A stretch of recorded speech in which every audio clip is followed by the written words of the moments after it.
ଦେଖ ଆମେ ଷ୍ଟାର୍ଟ କରିଥିଲେ ମାକ୍ସ ୱେବର। ମୁଁ ଯେମିତି କହିଥିଲି ଦେଖ ମାକ୍ସ ୱେବର ହେଉଛନ୍ତି ଇଣ୍ଟରପ୍ରିଟେଟିଭ ପର୍ସପେକ୍ଟିଭର ସୋସିଓଲୋଜିଷ୍ଟ।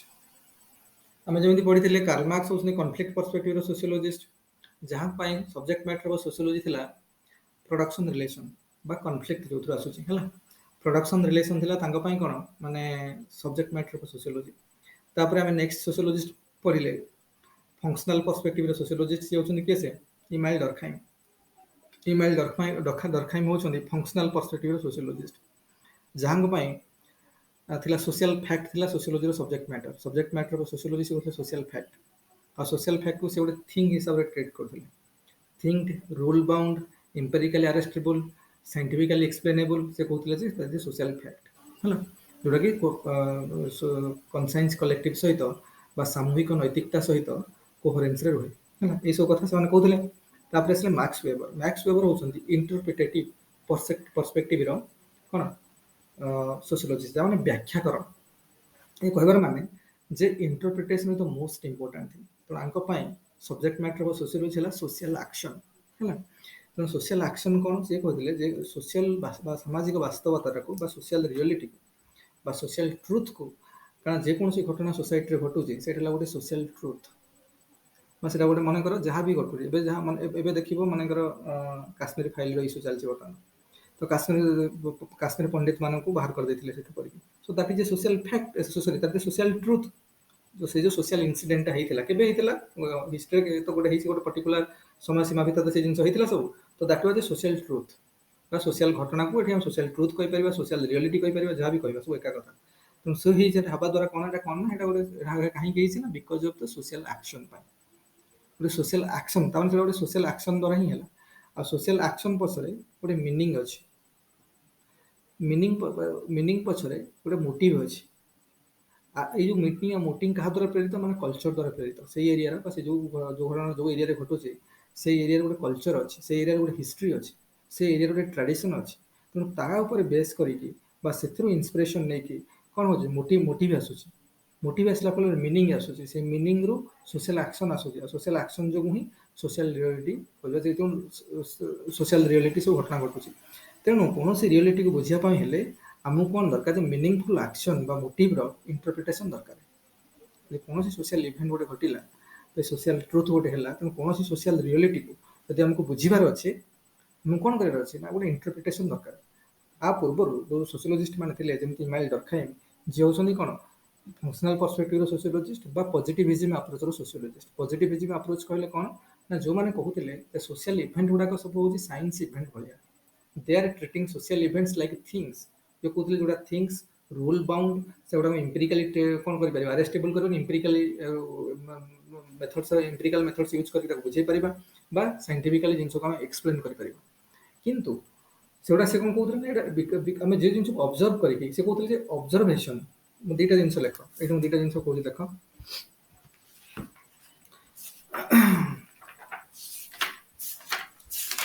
ଏ ଦୁଇଟା ଜିନିଷ ଲେଖ, ଆମେ ଦୁଇଟା ଟର୍ମ ପଢ଼ିଥିଲେ।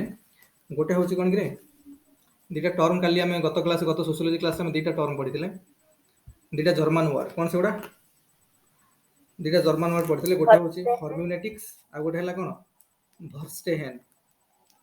ଗୋଟେ ହେଲା ହର୍ମ୍ୟୁନେଟିକ୍ସ, ହର୍ମ୍ୟୁନେଟିକ୍ସ, ଆଉ ଗୋଟେ ହେଲା କ'ଣ ଭର୍ଷ୍ଟେହେନ୍ ହେଲା। ଏଇଟାର ମାନେ କ'ଣ? ହର୍ମ୍ୟୁନେଟିକ୍ସର ମାନେ ହେଲା ଇଣ୍ଟରପ୍ରିଟେସନ୍ ହେଲା। ଇଣ୍ଟରପ୍ରିଟେସନ୍ ଧରି ଆମେ କ'ଣ କରିବା ନା ଅଣ୍ଡରଷ୍ଟାଣ୍ଡ କରିବା। ଏଇଟାର କ'ଣ ହେଲା ମାନେ ହେଲା, ଭର୍ଷ୍ଟେହେନ୍ର ମାନେ ହେଲା ଅଣ୍ଡରଷ୍ଟାଣ୍ଡିଂ।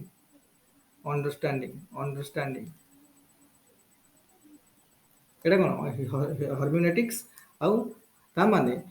ଆମକୁ ଯଦି ଭର୍ଷ୍ଟେହେନ୍ କରିବାର ଅଛି ୱି ନିଡ୍ ହର୍ମ୍ୟୁନେଟିକ୍ସ। ଏଇଟା ଦୁଇଟାଙ୍କ ଜର୍ମାନ ୱାର୍ଡ, ଦୁଇଟାଙ୍କ ଜର୍ମାନ ଲାଙ୍ଗୁଏଜରେ। ଆର ମାନେ ହେଲା ଇଣ୍ଟରପ୍ରିଟେସନ୍, ଆର ମାନେ ହେଲା ଅଣ୍ଡରଷ୍ଟାଣ୍ଡିଂ। କହିବାର କଥା ହେଲା ଯଦି ଆମେ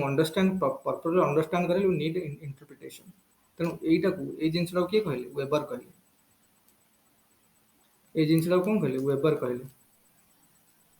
ଇଏ ହେଉଛନ୍ତି ୱେବର, ଯିଏ ହେଉଛନ୍ତି କ'ଣ ନା ଇଣ୍ଟରପ୍ରିଟେଟିଭ ପର୍ସପେକ୍ଟିଭ। ଏଇ ପର୍ସପେକ୍ଟିଭକୁ ସେ କ'ଣ କଲା? ଇଣ୍ଟରପ୍ରିଟେଟିଭ इंटरप्रिटेटिव पर्सपेक्टिव है कि आगर जो आंकर आम जो पूर्व को मानते माने पॉजिटिविज्म अप्रोच सोशियोलॉजिस्ट मैंने कौन कहते ऑब्जर्वेशन ये कहते ऑब्जर्वेशन ऑब्जर्व कर ऑब्जर्वेशन ऑब्जर्वेशन करी कौन करियो ना एक्सप्लेन कर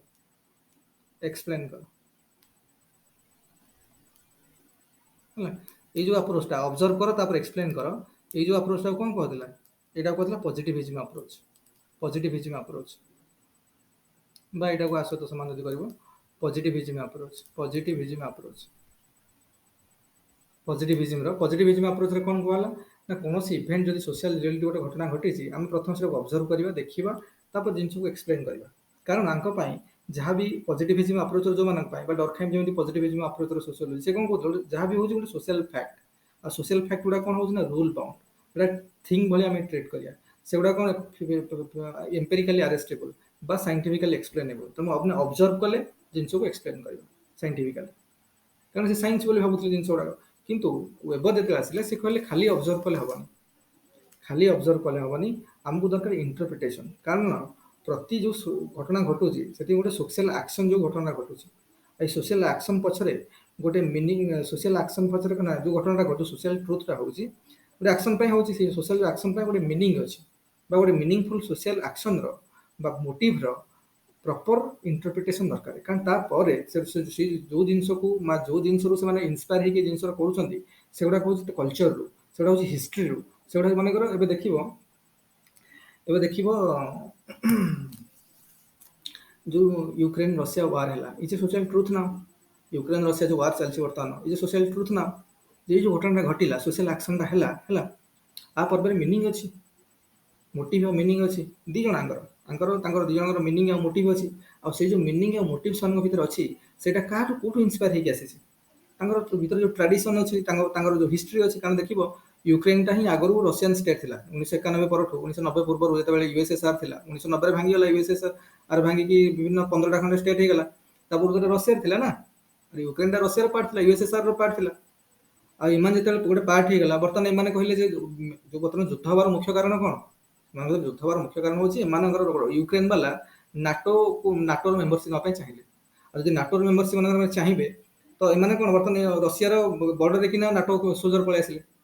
आ रशिया जो बॉर्डर नाटो सोल्जर पलि आसिले रशिया स्टेट प्रति विपद से टेंशन फिल मनकर इन हम इन आसिक ये वाला पाकिस्तान वाला कहे आम पीओके आनी अलग गोटे कंट्री अमेरिकार कि नाटो मेम्बर बर्तमान हो नाटो मेम्बर आनी रखी बर्तमान पीओके तो आम सोवरेनिटी प्रति विपद आसला ना आम बॉर्डर में अलग गोटे ऑर्गेनाइजेशन मेम्बर केमती रहे तो यहाँ किए पुटिन मना कले पुटिन यहाँ कौन आर एग्नेस्ट गले तो यहाँ कौन मेजर कारण ये जो नहीं तो ये जो जिनसा है यहाँ कौन तक हिस्टोरिकल ना जो एक्शनटा निया हो युद्धर जो एक्शनटा निया युद्ध हम जो जिनसा बर्तमान रियलिटी घटी तेणु आ पूर्व कौन है आ पूर्व गोटे सोशल एक्शन जो मीनिंग लुचिक अच्छी जो नहीं हिस्टोरिकली कौन इन्स्पायर्ड जो मीनिंगटा अच्छी तार हिस्टोरिकली डिफाइंड है हिस्ट्री जो से भाई जो हिस्ट्री अच्छे जो कल्चर मानकर अच्छी से कल्चर जो इन्स्पायर होती तेणु कौन से देखिए सोशल इवेंटा जब देखा ना पक्ष गोटे मीनिंग अच्छी मैंने मुझे कहूनी वेबर कहले मैक्स वेबर कहले जेकोसी सोशल एक्शन होचे पक्ष गोटे मीनिंग अच्छी आ से मीनिंग प्रॉपर इंटरप्रिटेशन दरकार आ से मीनिंगटा क्या द्वारा इन्स्पायर ना कल्चर द्वारा इन्स्पायर जो मीनिंग हो जो मोटिव है जो अच्छी ना है कौन कल्चर द्वारा इन्स्पायर से कहले प्रति मीनिंग पछरे मोटिव अच्छी आ मोटिवटा हूँ कल्चर द्वारा आसी कि हिस्ट्री रू आसी कि ट्रेडिशन रू आसी जहाँ भी जिनसा आसी तेणु से हूँ सब्जेक्टिव नेचर जो जिनसा जो कल्चरटा है कि हिस्ट्रीटा है कि जो ट्रेडिशन अच्छी ना पछरे जहाँ द्वारा इन्स्पायर होगी मीनिंग मोटिव बनूची मोटिव रू मीनिंग होची मीनिंग रू एक्शन होची एक्शन रू सोशल रियलिटी आसला तेणु सोशल रियलिटी को बुझा हेल्ले ना यही सब जो कल्चर पार्टा है ये जो मीनिंगफुल सोशल जो एक्शनटा होची तार कौन प्रॉपर इंटरप्रिटेशन दरकार because that is very subjective in nature से कहले जो सोशल रियलिटीटा हो may be that is objective हो पारे दैट इज मनकर गोटे युद्ध है दैट इज ऑब्जेक्टिवली डिफाइन हो गला ना यूक्रेन रशिया युद्ध होती कि जो आमर जो काश्मीर पंडित मान मनकर पलायन कर एक्सोडस ऑफ काश्मीर पंडित तो ठीक अच्छे तो से जिनसा दैट इज ऑब्जेक्टिव हो पारे जो इनसीडेंटा हो जो सोशल ट्रुथटा घटना घटी that is may be objective in nature किंतु ता पछर जो एक्शन मीनिंगफुल सोशल एक्शन अच्छे जो है that is subjective in nature तो we need proper interpretation of that subjective nature subjective meaningful action to understand the reality the objective reality तो ये first time कहले आगुरी समस्ते कौन कहते जिनसा सब सोशल इवेंट था ऑब्जेक्टिव इन नेचर किए कहते पॉजिटिविज्म अप्रोच सोशियोलॉजिस्ट मान कहते ये फर्स्ट टाइम कहले सोशियोलॉजी हूँ the subjective understanding of the objective reality ये स्टेटमेंट सब मन रखियो मैक्स वेबर कहले इंटरप्रिटेशन पर्सपेक्टिव रो फंडामेंटल लाइन इंटरप्रिटेटिव पर्सपेक्टिव रो फंडामेंटल लाइन कोन करे पर गला एटा हला इंटरप्रिटेटिव पर्सपेक्टिव रो फंडामेंटल लाइन हला subjective understanding subjective understanding of the objective reality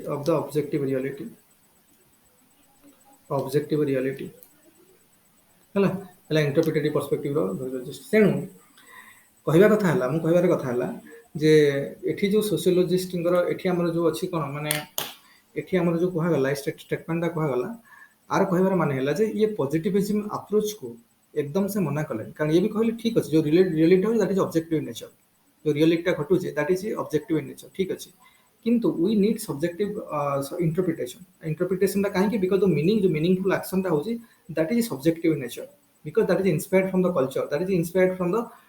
historical tradition ये सब जिनस इंस्पायर होइछि which are very subjective in nature तो तार प्रॉपर इंटरप्रिटेशन हेले ही आमे रियलिटी को अंडरस्टैंड कर परबा ठीक से एटा कहबा कथा मैक्स वेबर तेणु से कहले जदि बा रियलिटी जोटा होची that is objective in nature ठीक अछि किंतु ता पय सब्जेक्टिव अंडरस्टैंडिंग दरकार ता माने पॉजिटिव अप्रोच रो सोशियोलॉजिस्ट माने जहा कहउतले जे सब जिंस ऑब्जेक्टिव सब जिंस साइंस एटा भी एकदम से मना भी कले के से मैक्स वेबर एटा एकदम से मना भी कले से कहले ठीक अछि किंतु लोग सपोर्ट कले आउट के रिफॉर्म कले ता से जिंस रे आउट के रिफॉर्म कले सेति पय से न्यू कांसेप्ट आनले इंटरप्रिटेशन दरकार जोटा कहले इंटरप्रिटेटिव पर्सपेक्टिव सेति पय आमे जो मैक्स वेबर को जदि आम पॉजिटिविज्म अप्रोच सोशियोलॉजिस्ट कहबानी कि आंटी पॉजिटिव भी कहबनी कारण एकदम से पॉजिटिव आंटी नथिले बा एग्नेस्ट नथिले तेणु पॉजिटिव एग्नेस्ट जब एकदम से नथिले तेणु कौन कह नॉन पॉजिटिविज्म अप्रोच सोशियोलॉजिस्ट मन रख से मार्क्स वेबर को कह जाए नॉन पॉजिटिव आंटी पॉजिटिव नुह नॉन पॉजिटिव अप्रोच कारण एकदम से मना कर एमती नुह बोली साइंस नुह बोली तेणु आमको कह जाए anti positive approach sociologist Max Weber anti नुह नॉन पॉजिटिव आंटी पॉजिटिव नुह है कारण जेहतु सपोर्ट करते कहले रिफॉर्म कले ठीक अच्छे आउ थे रिफॉर्म करवा तो ये कहवा कथा जे जदि से एकदम से कहले सोशियोलॉजी भी साइंस जदि बार नेचुरल साइंस नुह ये कहवा कथा के मैक्स वेबर कहले सोशियोलॉजी जदि गोटे नेचुरल साइंस नुहे कि गोटे सोशल साइंस गोटे साइंस आउ जहाँ पढ़ी कौन जो सब्जेक्टिविटी कथा पढ़ी सी कहले सब्जेक्टिविटी नेचुरल साइंस भी अच्छी से कहले जे सर तुम तो कहते सोशियोलॉजी काफी सब्जेक्टिविटी अच्छी तो यहाँ को आम ऑब्जेक्टिविकली सब ट्रेट करें तेणु गोटे साइंस नुहे से कहले सेमती नुहे कारण नेचुरल साइंस को साइंस बोली मानुंट नेचुरल साइंस भी कौन अच्छी सब्जेक्टिविटी अच्छी एग्जांपल दवा को जाकि से कहले मनकर नेचुरल साइंस रे फिजिक्स हो केमिस्ट्री हो फिजिकल केमिस्ट्री हो फिजिक्स हो आम गोटे स्टेटमेंट पढ़ी Heisenberg's uncertainty principle Heisenberg's uncertainty principle जो थे कह जाए कि it is impossible to measure both position and momentum of a microscopic particle. It is impossible to measure simultaneously both position and momentum of a microscopic particle with absolute accuracy. कहबार माने हला जे तुम गोटे microscopic particle रो position को आ momentum को एक साथ रे absolute accuracy सहित तुम मेजर कर परिबनी कहबार माने हला मैक्स वेबर कहले ता माने एथे सब्जेक्टिविटी अछि ता माने जब एक्जाक्टली मेजर करि पारु नै विथ एब्सोल्यूट एक्यूरेसी रे मेजर करि पारु नै ता माने there is subjectivity in it एकदम से जिंस को जना पड़ुनी ना there is subjectivity in it आ नेचुरल साइंस रे ता सब्जेक्टिविटी अछि मतलब सोशल साइंस रे यदि सब्जेक्टिविटी रह गेला तो ठीक अछि एटा एकदम से साइंस भी तो मना कर परिबो केमि तेणु ये कहबा कथा ये साइंस बोली मना करि नांदी किंतु ये कहले जे एटा नेचुरल साइंस तो भले नुहे इट्स समथिंग सोशल साइंस एटा भी मोरल साइंस भी नुहे एटा सोशल साइंस तेणु आर साइंस किसी क्वालिटी अच्छे कि एकदम से नेचुरल साइंस परिका नुह बोली कहले तेणु आंकर ये जो पर्सपेक्टिव को आमको कहगला नॉन पॉजिटिविज्म अप्रोच सोशियोलॉजिस्ट बा इंटरप्रिटेटिव पर्सपेक्टिव जो थे ये कहले सोशल रियलिटी को बुझीबा कहले we need interpretation proper interpretation of the meaningful social action कहबार माने हला सोशल एक्शन होची सब्जेक्ट मैटर ऑफ सोशियोलॉजी जेमिति कार्ल मार्क्स कहले कि प्रोडक्ट रिलेशन होची कोन सब्जेक्ट मैटर ऑफ सोशियोलॉजी तापरे डॉर्कहाइम आसिले डॉर्कहाइम कहले social fact is the subject matter of sociology से भलिया एठी के से भलिया हमर एठी मार्क्स वेबर आसिले मार्क्स वेबर कहले जे सोशल एक्शन हूँ subject matter of sociology. Social action हूँ सोशियोलॉजी कारण कौन सी सोशल रियलिटी को बुझा हेले संश्लिष्ट होता सोशल एक्शन जोटा कि मीनिंगफुल सोशल एक्शन। कारण कौन सी सोशल रियलिटी पछरे गोटे सोशल एक्शन अच्छी, सोशल एक्शन पछरे गोटे मीनिंग अच्छी, मीनिंग पछरे गोटे मोटिव अच्छी, मोटिव पछरे अच्छी से कल्चर बा तार ट्रेडिशन बा तार हिस्ट्री। जेहेतु कल्चर है हिस्ट्री है tradition these are subject in nature. तेणु जो मीनिंग लुचिकी अच्छी से मीनिंग को प्रॉपर बुझा दरकार प्रॉपर इंटरप्रिटेशन दरकार। प्रॉपर इंटरप्रिटेशन माध्यम ही आम कौन रियलिटी को बुझीपर। तेणु से स्टेटमेंट लिखिले सोशियोलॉजी हूँ कौन ना subjective understanding of the objective reality. Subjective understanding of the objective reality. बुझीगला। तो बर्तमान गोटे गोटे देखा फर्स्ट टाइम देखा कौन भर्स्टेहेन। भर्स्टेहेन माने है अंडरस्टैंडिंग जोटा कि जर्मन वर्डटे देख लिखिद भर्स्टेहेन मेथड लिख verstehen method. Verstehen method spelling है VERSTEHEN verstehen method. Verstehen method है कौन लिख फास्ट है भर्स्टेहेन गोटे कौन जो जर्मन वर्ड गोटे which means understanding understanding the truth है which means understanding the truth verstehen माने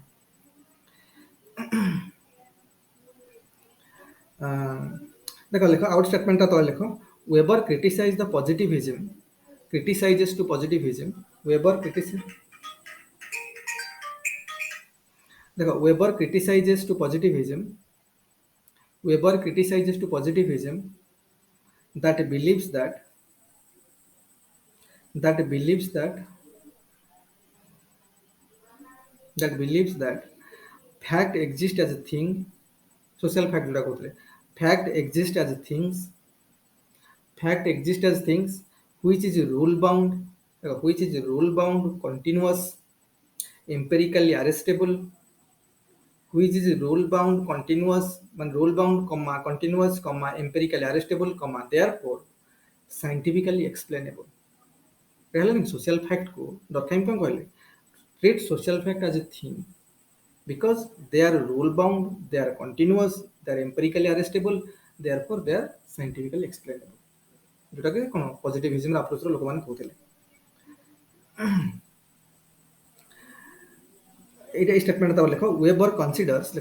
considers that every social reality weber considers that every social reality is a product of a social action। every Weber considers that every social reality is a product of a social action which is guided by subjective meanings and motives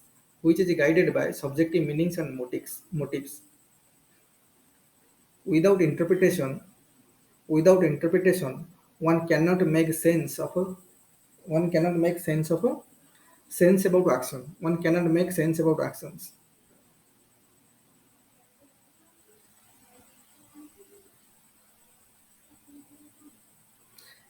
तापर out statement लिख से कहले लिखि दो तुम note कर दियो statement लिखले बहुत लेट हो जाए लिख मन कर मन गोटे कथा देख से कहले जो एक्शनटा होउची सब्जेक्टिव केमिति देख जो एक्शनटा होउची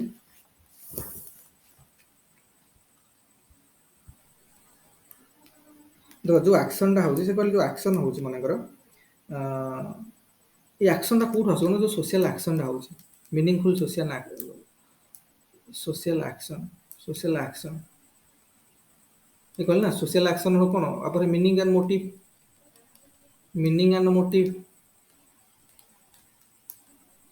ये जो मीनिंग एंड मोटिवटा कोठ आसी कल्चर बा हिस्ट्री जहाँ आम लिखा सो कल्चर हिस्ट्री जहाँ सब आसूँ तो एगुड़ा सब कौन এটা কেমিতি মনে जोड़ा एक মানে कॉन्फ्लिक्ट प्रेजेंट इन सोसाइटी देखो कॉन्फ्लिक्ट प्रेजेंट इन सोसाइटी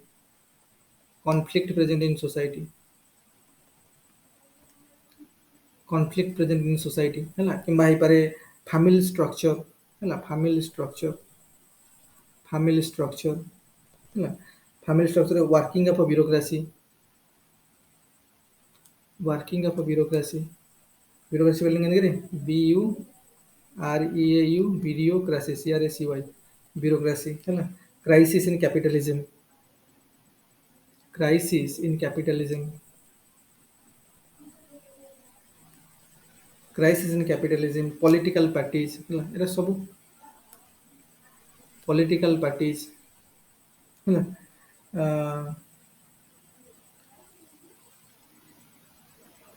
ହେଲା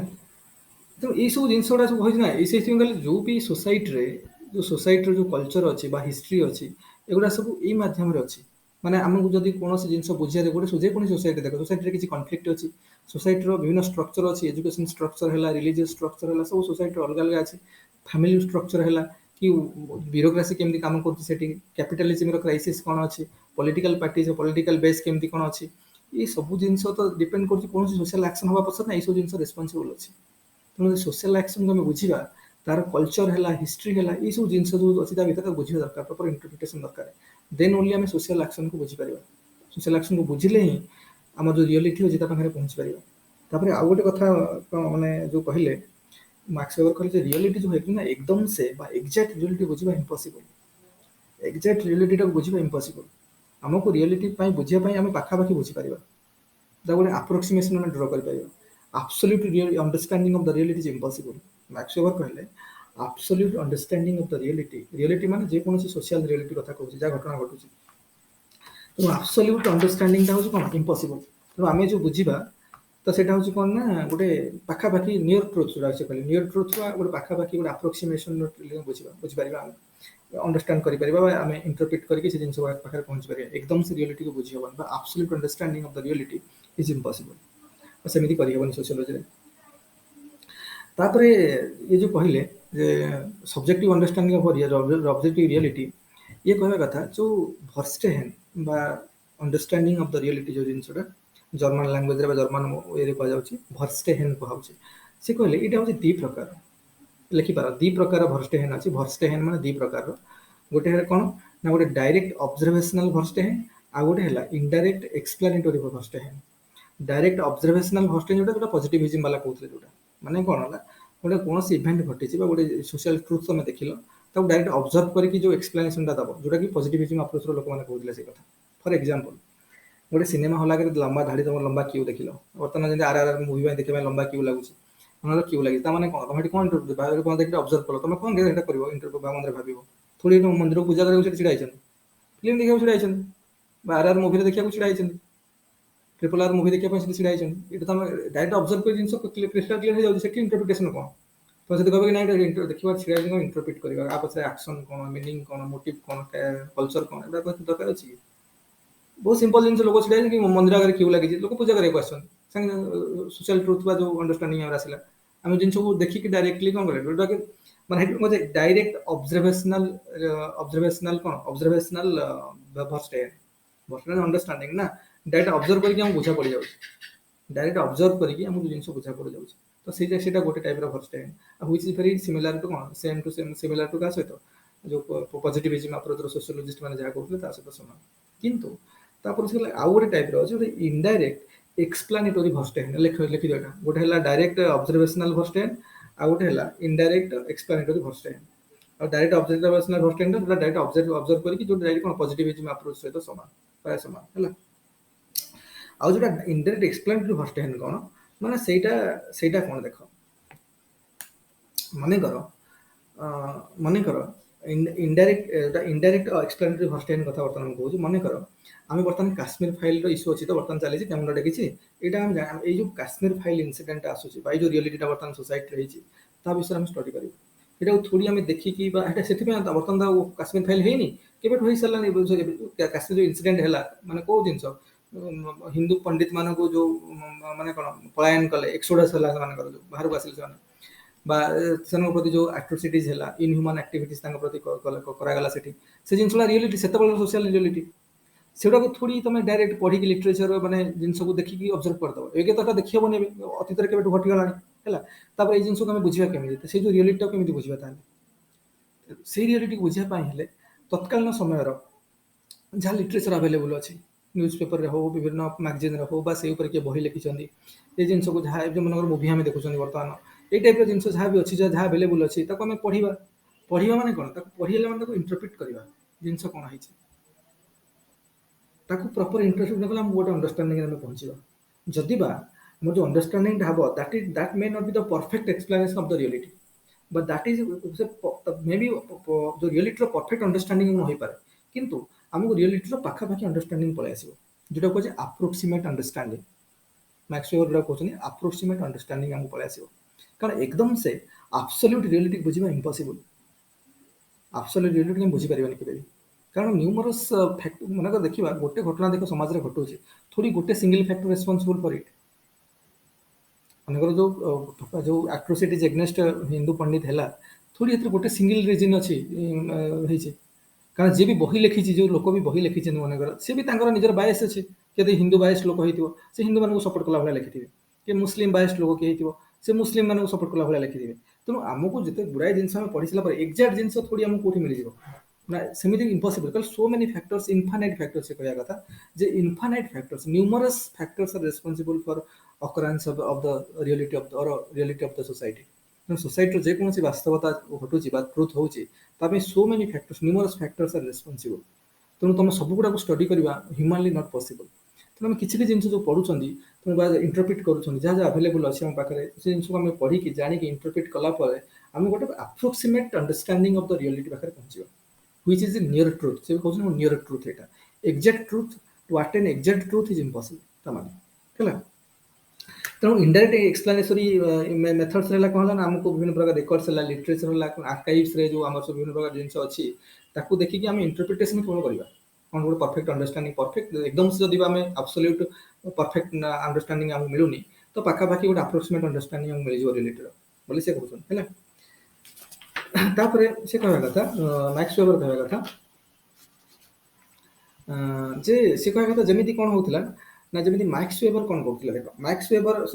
କହୁଥିଲେ, କାର୍ଲମାର୍କ୍ସଙ୍କ କଥା ଆମେ କାର୍ଲମାର୍କ୍ସ ଯେତେବେଳେ ଆମେ ପଢ଼ୁଥିଲେ, କାର୍ଲମାର୍କ୍ସ କ'ଣ କହୁଥିଲେ ନା, ତାଙ୍କର ସେ କହୁଥିଲେ ତାଙ୍କର ସବଜେକ୍ଟ ମ୍ୟାଟର ବା ସୋସିଓଲୋଜି ତାଙ୍କର ହେଉଛି ପ୍ରଡକ୍ଟ ରିଲେସନ୍। ତେଣୁ ସିଏ ଗୋଟେ ଥିଓରି ବାହାର କଲେ, ଯେଉଁଟା ସେ କ'ଣ କହିଲେ, ଯେଉଁଟା କହିଲେ ଯେ ହିଷ୍ଟୋରିକାଲ ମ୍ୟାଟେରିଆଲିଜିମ୍ ହେଲା ବା ଡାଇଲେକ୍ଟ୍ରିକାଲ ମ୍ୟାଟେରିଆଲିଜିମ୍ରେ ହଉ ବା ଆଲିନେସନରେ ବି ହଉ କି କ୍ଲାସ୍ ଷ୍ଟ୍ରଗଲରେ ହଉ, ସେ ଗୋଟେ କଥା କହୁଛନ୍ତି ଯେ ସବୁବେଳେ ଗୋଟେ କ'ଣ ଗୋଟେ ବାଇନାରୀ କ୍ଲାସ୍ ସିଷ୍ଟମ୍ ଏକ୍ଜିଷ୍ଟ କରୁଛି ସୋସାଇଟିରେ। ଆଉ ସେଇଟା କେମିତି ରିକ୍ସାଇଜ୍ ହେଉଛି, ବିକଜ ଅଫ୍ ଦ ପ୍ରଡକ୍ଟ ରିଲେସନକୁ ନେଇକି। ପ୍ରଡକ୍ଟ ରିଲେସନକୁ ନେଇକି ଗୋଟେ ବାଇନାରୀ କ୍ଲାସ୍ ସିଷ୍ଟମ୍ ସୋସାଇଟିରେ ଏକ୍ଜିଷ୍ଟ କରୁଛି। କେତେବେଳେ ଏଇଟା ମାଷ୍ଟର ଆଉ ସ୍ଲେଭ୍ ଥିଲା ତ, କେତେବେଳେ ଲର୍ଡ ଆଉ ସର୍ଫ ହେଲାଣି, କେତେବେଳେ ବୁର୍ଜୁଆ ଆଉ ପ୍ରୋଲେଟାରିଏଟ୍ ହେଇଗଲାଣି। ତେଣୁ ଏଇଭଳିଆ ଗୋଟେ ଯେଉଁ କଣ୍ଟିନ୍ୟୁଅସଲି ଗୋଟେ ବାଇନାରୀ କ୍ଲାସ୍ ସିଷ୍ଟମ୍ ଏକ୍ଜିଷ୍ଟ କରୁଛି, ତାଙ୍କ ଭିତରେ ଯେଉଁ କନଫ୍ଲିକ୍ଟ ହେଉଛି, ତାଙ୍କ ଭିତରେ ଯେଉଁ ଏକ୍ସପ୍ଲୋଟେସନଟା ହେଉଛି, ସେ ଏକ୍ସପ୍ଲୋଟେସନ ଯୋଗୁଁ କନଫ୍ଲିକ୍ଟ ଆସୁଛି। ତ ସେଥିପାଇଁ କ'ଣ ହେଉଛି, ପୁଣି ନ୍ୟୁ ଷ୍ଟେଜ୍ ସୋସାଇଟି କ୍ରିଏଟ୍ ହେଉଛି, ପୁଣି ତାପରେ ନ୍ୟୁ ସୋସାଇଟି କ୍ରିଏଟ୍ ହେଉଛି। ଏଇ ଜିନିଷଟା ନା, ଯେଉଁ ଡାଇଲେକ୍ଟ୍ରିକାଲ ମ୍ୟାଟେରିଆଲିଜିମ୍ କଥା ସେ କହିଲେ, ଏଇ ଥିଓରିଟାକୁ ସେ ସବୁଠି ଆପ୍ଲାଏ କଲେ, ସବୁ ସମୟରେ, ସବୁ ଇଭିନ୍ ବି ପ୍ରିମିଟିଭ୍ ଟାଇମ୍ରେ ବି, ଆନିସେଣ୍ଟ ଟାଇମ୍ରେ ବି, ଫ୍ୟୁଡାଲ୍ ଟାଇମ୍ରେ ବି, କ୍ୟାପିଟାଲିଜିମ୍ରେ ବି, ଆଗକୁ ଯାଇକି ସେ ଆଣ୍ଟିସିପେଟ୍ କଲେ ବି, ସୋସିଆଲିଜିମ୍ ଯେତେବେଳେ ଆସିବ, ପୁଣି କମ୍ୟୁନିଜିମ୍ ଯେତେବେଳେ ଆସିବ, ଏଇଟା ପୁରା ଏଇଟା କାମ କରୁଛି ଏ ଥିଓରିଟା। ତ ଗୋଟେ ସିଙ୍ଗଲ ଥିଓରିକୁ, ମାନେ ସେ କହିଲେ ସୋସାଇଟିରେ ଥୋଡ଼ି ଗୋଟେ ରିଆଲିଟି ଅଛି, ଇନଫାନାଇଟ୍ ରିଆଲିଟିଜ୍ ଆର୍ ଟେକିଂ ପ୍ଲେସ୍। ସୋସାଇଟିରେ କେତେ ଘଟଣା ଘଟୁନି। ଆଉ ତମେ ମ୍ୟାକ୍ସ ୱେବରଙ୍କୁ ତମେ ଯାହା ଦେଖିବ, ମ୍ୟାକ୍ସ ୱେବରଙ୍କ ଯେତେ ପର୍ସପେକ୍ଟିଭ ପଢ଼ିବା ଥ୍ରୁ ଆଉଟ୍ ସୋସିଓଲୋଜିରେ, ସବୁ ଗୋଟେ ଟାଇପ୍ର ଏଇ ଏକ୍ସପ୍ଲୋଟେସନ୍ ହେଉଛି ବୋଲି ସବୁ ହେଉଛି। ବାଇନାରୀ କ୍ଲାସ୍ ସିଷ୍ଟମ୍ ଯୋଗୁଁ, because of the conflict between the working class and ruling class, ଏଇ ଯୋଗୁଁ ସବୁ ଜିନିଷ ହେଉଛି ବୋଲି ସେ କହୁଛନ୍ତି। ତେଣୁ କହିଲେ ଗୋଟେ ସିଙ୍ଗଲ ଥିଓରିରେ ତମେ ସବୁ ଜିନିଷକୁ, ସୋସାଇଟିର ବା ସୋସିଆଲ ସବୁ ରିଆଲିଟିକୁ କେମିତି ଏକ୍ସପ୍ଲେନ୍ କରିଦେବ। ତେଣୁ ଏଇଟାକୁ ସେ ଯେଉଁ କାର୍ଲମାର୍କ୍ସଙ୍କର ଏଇ ଯେଉଁ ଆପ୍ରୋଚଟାକୁ ବା ସେ କହୁଥିଲେ ଇକୋନୋମିକ୍ ବା ଇକୋନୋମିକାଲି ଡିଟରମିନିଷ୍ଟିକ୍ ମଡେଲ, ଇକୋନୋମିକାଲି ଡିଟରମିନିଷ୍ଟିକ୍ ମଡେଲ ବା ଡିଟରମିନିଷ୍ଟିକ୍ ଥିଓରି। ଆଉ ଯୋଉଟାକୁ ମାନେ ଇଭିନ୍ ବି ଯୋଉଟା ଆମର କ'ଣ, ଯୋଉଟା ଆମର ଡରଖାଇମ୍ ବି ତାପରେ ଯୋଉ ଆସିଲେ, ଡରଖାଇମ୍‌କୁ ସେ କହିଲେ ଇଣ୍ଟିଗ୍ରେଟିଭ୍ ଡିଟରମିନିଷ୍ଟିକ୍ ମଡେଲ ବା ଥିଓରି ବୋଲି ସେ କହିଲେ। ଡରଖାଇମ୍ ଯାହା କହିଲେ ସବୁ ଜିନିଷ କଲେକ୍ଟିଭ୍ କନସେନ୍ସସ୍‌କୁ ରେସ୍ପେକ୍ଟ ମାନେ ଅନର କରିବାକୁ ଯାଇକି ହେଉଛି। ସବୁ ଜିନିଷ କଲେକ୍ଟିଭ୍ କନସାଇନ୍ସକୁ ରେସ୍ପେକ୍ଟ ଦେବାକୁ ଯାଇକି ସବୁ ଜିନିଷ ହେଉଛି। କଲେକ୍ଟିଭ୍ କନସାଇନ୍ସକୁ ରେସ୍ପେକ୍ଟ ଦେବାକୁ ଯାଇ, କଲେକ୍ଟିଭ୍ କନସାଇନ୍ସକୁ ରେସ୍ପେକ୍ଟ ଦେବାକୁ ଯାଇ, କଲେକ୍ଟିଭ୍ କନସାଇନ୍ସକୁ ରେସ୍ପେକ୍ଟ ଦେବାକୁ ଯାଇକି ସବୁ ଜିନିଷ ହେଉଛି। ଏଇ ଜିନିଷ କିଏ କହିଲେ? ଡରଖାଇମ୍ କହିଲେ। ଡରଖାଇମ୍ କହିଲେ। ସେ କହିଲେ ଆଙ୍କ ମଡେଲଟାକୁ, ଡରଖାଇମ୍‌ଙ୍କ ମଡେଲଟାକୁ ସେ କହିଲେ ଇଣ୍ଟିଗ୍ରେଟେଟିଭ୍ ଡିଟରମିନିଷ୍ଟିକ୍ ମଡେଲ। କାରଣ ଏ ସବୁ ଜିନିଷ କହୁଥିଲେ ସୋସାଇଟିକୁ ଇଣ୍ଟିଗ୍ରେଟ୍ କରିବା ପାଇଁ, ସୋସାଇଟିକୁ ମୂଳଭୂତ ଫଙ୍କସନ୍ କରିବା ପାଇଁ, ସୋସାଇଟିକୁ ହେଲ୍ଦି ଫଙ୍କସନାଲ୍ ପାଇଁ ସବୁ ଜିନିଷ ଦରକାର। କଲେକ୍ଟିଭ୍ କନସେନ୍ସକୁ ରେସ୍ପେକ୍ଟ ଦେବାକୁ ଯାଇକି ସବୁ ଜିନିଷ ହେଉଛି। ତ ଏ ଇଣ୍ଟିଗ୍ରେସନ୍ ମଡେଲ ଏଇଟା ଗୋଟେ ଥିଲା। ତାମାନେ କହିଲେ ଇଣ୍ଟିଗ୍ରେଟେଟିଭ୍ ଡିଟରମିନିଷ୍ଟିକ୍ ମଡେଲ ହେଉଛି କ'ଣ, ଡରଖାଇମ୍‌ଙ୍କର। ଆଉ କାର୍ଲମାର୍କ୍ସଙ୍କର କ'ଣ ହେଉଛି ନା, ଇକୋନୋମିକାଲି ଡିଟରମିନିଷ୍ଟିକ୍ ମଡେଲ ହେଲା। ତେଣୁ ଇଏ ସବୁ ଜିନିଷ, ଏଇ ଯେଉଁ ଜିନିଷଟା ହେଉଛି କହିଲେ ଗୋଟେ ସିଙ୍ଗଲ ଥିଓରିରେ ତମେ ସୋସାଇଟିର ସବୁ ରିଆଲିଟିକୁ କେମିତି ବୁଝେଇଦେବ। ମ୍ୟାକ୍ସ ୱେବର କହିଲେ ସବୁ କାରଣ ଇଏ କହିଲେ मैक्स वेबर कहवा कथा जे थ्योरी आम जो डेभलप कर थ्योरी आम जो बनाऊँ that is only a means to reach at the reality truth पाखे पहुँचवा समाज रियलिटी पाखे पहुँचवा जेकोसी घटना घटुची तार रियलिटी ट्रुथ पाखे पहुँचापी गोटे मध्यम हूँ थ्योरी कि understanding the social reality the ultimate end जेकोसी सोशल रियलिटी को बुझा ही हूँ इंटरप्रिटेशन मध्यम बुझीदे हूँ कौन बुझा ही हूँ आम कौन हो अल्टीमेट एंड थ्योरीटा एंड नुहे तेणु जो कालमैक्स हूँ कालमैक्स हूँ मैक्स वेबर हूँ कि आपर आम पढ़ा टालकट पार्सन भी पढ़ा इन सब कौन करना थ्योरी को ओभर ग्लोरीफाइड कर कहीदे आम बेले थ्योरी बनईदेवा से थ्योरी मध्यम जहाँ को भी पकेब सब से थ्योरी जहाँ को फिट कर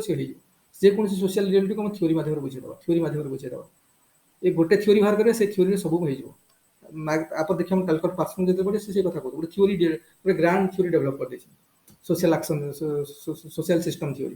तो ये थ्योरी मध्यम सब रियलिटी को बुझे से डरखाइम से कथा कहते डरखाइम कहले सब सोशल फैक्ट मध्यम सब बुझे ये कहले प्रोडक्ट रिलेशन मध्यम सब जिन को बुझे ये से कार्ल मार्क्स कहते तेणु ये कहले सेमती थ्योरी गुड़ाक से कहले थ्योरीटा हूँ गोटे मध्यम मात्र आम जो अल्टीमेट एंड हूँ understanding the truth understanding the reality that is the ultimate कौन that is the ultimate end that is the and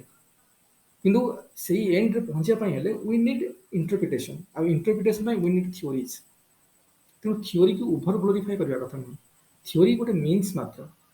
आउ जो थ्योरी मुझे डेभलप करुँच मे भी से थ्योरी जो गोटे रियलिटी को बुझापी मत जो थ्योरी लगुच मे भी से थ्योरी गुड़ाक अलग कौट न लगे समस्त से थ्योरी न हो पारे तेणु थ्योरी को यूनिवर्सालाइज कर यूनिवर्सालाइज जो थ्योरी को मैंने करदे सब से थ्योरी को तुम यूनिवर्सालाइज कर दे आर टेम्पोरारी नेचर गोटे पर्टिकुलर सोशियोलोजिस्ट जे स्टडी करुँच गोटे पर्टिकुलर सोशल रियलिटी पर से काम कर से रियलिटी को इंटरप्रिटेशन करने थ्योरी आवश्यकता पड़ता है आउ से थ्योरी से निजे बना पर्टिकुलर सिचुएशन को लेकिन से ट्रुथ को अटेंड करा कौन कौन थ्योरी दरकार से बनइबे और थ्योरी को तुम ओभर ग्लोरीफाइड करुच थ्योरी को तुम यूनिवर्सालाइज करुँचा नुहे थ्योरी सब किसी नुहे theory are just means to attend the reality to understand the reality is the end है तेणु एंड थ्योरी नुहे थ्योरी मीन्स ओनली से कथा से कहना स्टार्ट कले तेणु से कहले जो तेणु इंटरप्रिटेशन कथा पड़ा से कहले थ्योरी गुड़ा हूँ इंटरप्रिटेशन जो करवा मीनिंगफुल एक्शन मोटिव जो इंटरप्रिटेशन हम से इंटरप्रिटेशन को करने हमको थ्योरी दरकार तापर जमीती मैक्स वेबर कहले जे कौन सी सोशल एक्शन घटना घटुची आ से घटना पछरे जो मीनिंगफुल सोशल एक्शन अच्छी ताको हम इंटरप्रिटेशन करवा दरकार बा सोशल मोटिव एक्शन जो अच्छी सब इंटरप्रिटेशन करवा दरकार से हमको थ्योरी आवश्यकता अच्छी किंतु कथा है गोटे सोशल रियलिटी हवा पछरे so many things are there बहुत गुटे डायमेंशन्स अच्छी गोटे घटनार घटवार पछरे गुड़ाए डायमेंशन्स अच्छी पछरे रोचे सबको एककालीन सब स्टडी करवा ह्यूमानली नॉट पॉसिबल तेणु से कहवा कथा जदि कौन सोशल ट्रुथ को आमको अंडरस्टैंड करार आमको आमर रिसर्च आम जो करें आम कि पर्टिकुलर मेजर मेजर काफी इंपोर्टाट जिन डायमेंशन्स अच्छी फोकस करके रियलिटी गोटे नियर ट्रुथ को बुझा एकदम से आब्सोल्यूट ट्रुथ बुझा इम्पॉसिबल तेणु कौन सोसाइटी गोटे नियर ट्रुथ जो रियलिटी घटुची सोसाइटी पाखापाखि गोटे अंडरस्टैंडिंग आम मन भर डेभलप हम जोटा से कहले अप्रोक्सीमेट अंडरस्टैंडिंग नियर ट्रुथ तुम कहीपर नियर ट्रुथ पाखे पहुँचा से आम कौन करवा जो इतने numerous infinite number of factors are responsible for that truth to be happened तेणु आमको कौन करार अच्छी ना किसी मेजर मेजर इनसीडेंट डायमेंशन को स्टडी करवा से जो मेजर मेजर डायमेंशन को स्टडी करवा से मेजर मेजर डायमेंशन को मैक्स वेबर लैंग्वेज रे कहले आइडियल टाइप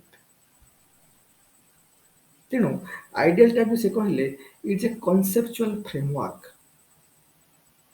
तेणु जो सोशल ट्रुथ को आमको बुझीबार अच्छी अंडरस्टैंड करार अच्छी से आम कौन करवा कारण से सोशल ट्रुथर घटना घटित हवा पछरे जेहेतु न्यूमरस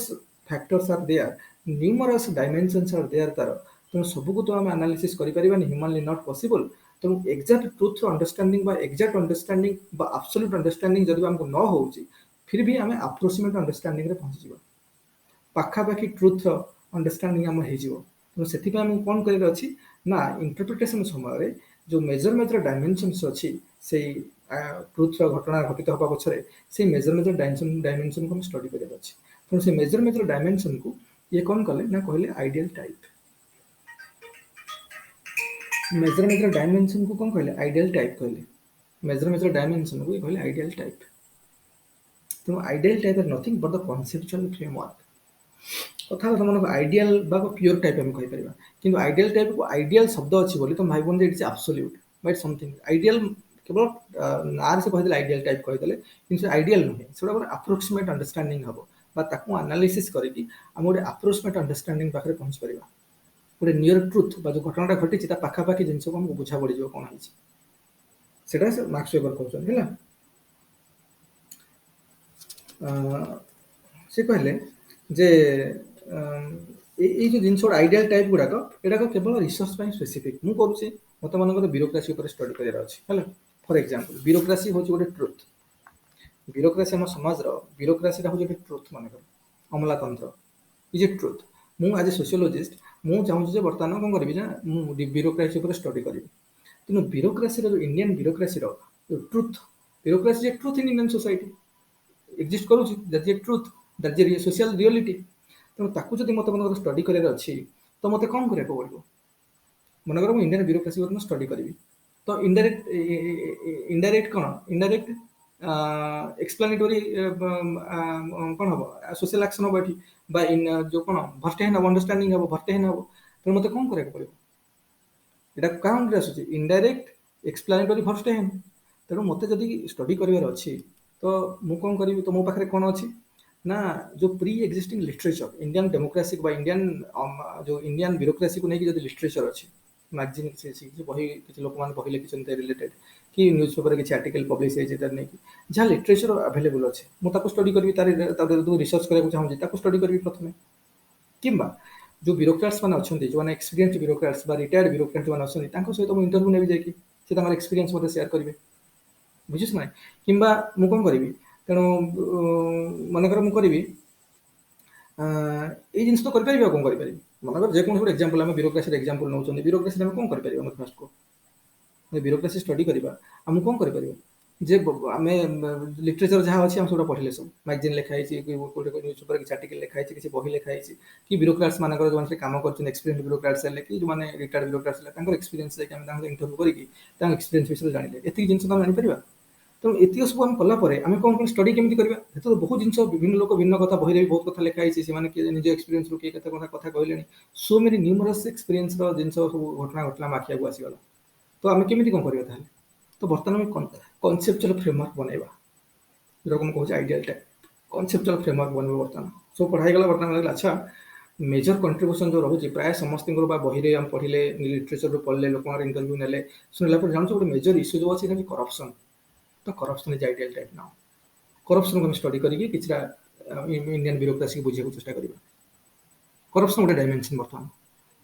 तो करप्शन डायमेंशन को स्टडी करके आम बर्तमान इंडियन ब्यूरोक्रेसी जिन को बुझा पड़ो तो मैंने खाली इंडियन ब्यूरोक्रेसी मैंने करप्शन नुह कि करप्शन गोटे मेजर डायमेंशन इंडियन ब्यूरोक्रेसी से मन गोटे कास्टिजिम कास्ट सिस्टम को लेकिन तो कास्ट सिस्टम गोटे मतलब major Indian bureaucracy caste reservation अच्छी चाकरी पाइबा मैंने बर्तमान कौन माने रिक्रुटमेंट स्टेज हो कि प्रमोशन हो आम अलरेडी सोशियोलॉजी सब पढ़ी गोटे सोशियोलॉजी इंडियन पॉलिटी पढ़ी फंडामेंटल राइट तेणु कौन माने प्रमोशन हो कि रिक्रुटमेंट स्टेज हो कास्टिजिम काफी मेजर रोल रोचे कि एडमिनिस्ट्रेशन रे कास्टिजिम जो लोअर कास्ट लोक केमी आट्रोसिटी हो सो जो भिन्न कास्टिजिम गोटे मेजर डायमेंशन आमको खोजा मिला मैं पढ़ला जना पड़गला नहीं विभिन्न लिटरेचर पढ़ी बही पढ़ी लोक सहित इंटरव्यू नहीं जानले कास्टिजिम गोटे मेजर रोल प्ले कर कास्टिजिम इज अनदर आइडियल टाइप माने कहबार कथा है आम जेको जिन जो स्टडी करूँ विभिन्न डायमेंशन स्टडी करेंगे आम जो विभिन्न आंगेल आम एसे लिखुं एसे लिखले आम विभिन्न आंगेल मनकर जो मुझे देती कौन importance of women education in society importance women education in society reality social reality ताको आम विभिन्न डायमेंशन लिखुं विभिन्न आइडियल टाइप आम डेभलप कर जिन देख सोशियोलॉजी सब जहाँ आम एक्सपीरियंस करूँ सब है सोशियोलॉजी खाली ओनली कथा है यही जिन को सेमती केमी रिलेट करवा से सोशियोलॉजी काम आ कि ना सोशियोलॉजी अंडरस्टैंडिंग मुझे कहीं कहूँ सोशियोलॉजी सब इजीएस्ट मो तो इजीएस्ट सब्जेक्ट जब थाए कि सोशियोलॉजी कारण आम सोसाइटी में जहाँ देखुं आम एसे लिखुं गोटे सोशल रियलिटी को एक्सप्लेन कर सोशल रियलिटी में विभिन्न डायमेंशन दौना सब हेडिंग देके लिखुं अच्छा बर्तमान आम पढ़ुं बर्तमान कौन ना पैट्रियोटिज्म माइंड सेट बर्तमान इज आइडियल टाइप ना पैट्रियोटिक माइंडसेट सोसाइटी कि वुमेन एजुकेशन को केमती करे दउनी कि वुमेन एजुकेशन रे कोन प्रॉब्लम होची पैट्रियोटिक माइंडसेट आइडियल टाइप सेटा କିନ୍ତୁ ଆମ ଏସେ ଲେଖିଲା ବେଳେ ତ ଆଇଡ଼ିଆଲ ଟାଇପିକା ଲେଖିପାରିବେନି କାରଣ ସୋସିଓଲୋଜି ଲେଖା ହେଉଛି ଆଜି ଜେନେରାଲ ଲେଖା ହେଉଛି ତେଣୁ ଜିନିଷଟା ସିଏ ନା କି ସେଠି ମନେକର ଆମେ ଲେଖୁଛନ୍ତି ଯେ ମନେକର ଯୋଉ କ'ଣ ଆଟ୍ରୋସିଟିଜ୍ ଏଗେନ୍ଷ୍ଟ ୱିମେନ୍ ଯେଉଁ ଆମେ ଯେଉଁ ୱିମେନ୍ ଏଜୁକେସନ୍ କଥା ପଢ଼ୁଛନ୍ତି ଆଟ୍ରୋସିଟି ତାଙ୍କ ପାଇଁ ଯେଉଁ ହେଉଛି ମନେକର ମାନେ ତାଙ୍କ ପ୍ରତି ଯଦି କେଉଁଠି ଏସିଡ୍ ଫୋପାଡ଼ି ଦେବା କି ଇଏ କରିଦେବା ଏଇ ଯେଉଁ ଜିନିଷ ତାଙ୍କୁ କମେଣ୍ଟ ପାସ୍ କରିବା ଲୁଜ୍ କମେଣ୍ଟ ପାସ୍ କରିବା ଇଫ୍ ଟିଚିଂ କରିବା ଏଗୁଡ଼ା ସବୁ ହେଉଛି ନା ତ ଆଟ୍ରୋସିଟିଜ୍ ଗୋଟେ ହଁ ଏଇଟା ଗୋଟେ ମେଜର ଡାଇମେନସନ୍ ୱିମେନ୍ ଏଜୁକେସନ୍ ବା ଗୋଟେ ମେଜର ଅନ୍ତରାୟ କ୍ରିଏଟ୍ କରୁଛି ତ ଏଇଟା ଗୋଟେ ଡାଇମେନସନ୍ ହେଇପାରେ ତେଣୁ ବିଭିନ୍ନ ଆମେ ଯେତେବେଳେ କୌଣସି ଜିନିଷକୁ ଷ୍ଟଡି କରୁଛନ୍ତି ତାକୁ ତ ପୁରା ଏକ୍ଜାକ୍ଟ ଜିନିଷଟା ଆମେ କେହି ଲେଖିପାରିବେନି ଏମିତି କେହି ନାହାନ୍ତି ମୁଁ କହୁନି ଏଇଟା ମାର୍କ୍ସ ୱେବର କହୁଛନ୍ତି ମାର୍କ୍ସ ୱେବର କହୁଛନ୍ତି ଏମିତି କେହି ଦୁନିଆରେ ନାହିଁ ଯେ ଏକ୍ଜାକ୍ଟ ଟ୍ରୁଥଟାକୁ ଏକ୍ସପ୍ଲେନ୍ କରିଦେବ ତେଣୁ ଆମକୁ ଗୋଟେ ନିୟର ଅଣ୍ଡରଷ୍ଟାଣ୍ଡିଂ ହେବ ଗୋଟେ ଆପ୍ରୋକ୍ସିମେଟ୍ ଅଣ୍ଡରଷ୍ଟାଣ୍ଡିଂ ହେବ ସେ ବି କହୁଛନ୍ତି ନା ଏଇଟା ରିଅଲ ଅଣ୍ଡରଷ୍ଟାଣ୍ଡିଂ ନା ଏଇଟା ଆଭରେଜ ଅଣ୍ଡରଷ୍ଟାଣ୍ଡିଂ ହେବ ବି ଠିକ୍ ହେବ ନା ଆପ୍ରୋକ୍ସିମେଟ୍ ଅଣ୍ଡରଷ୍ଟାଣ୍ଡିଂ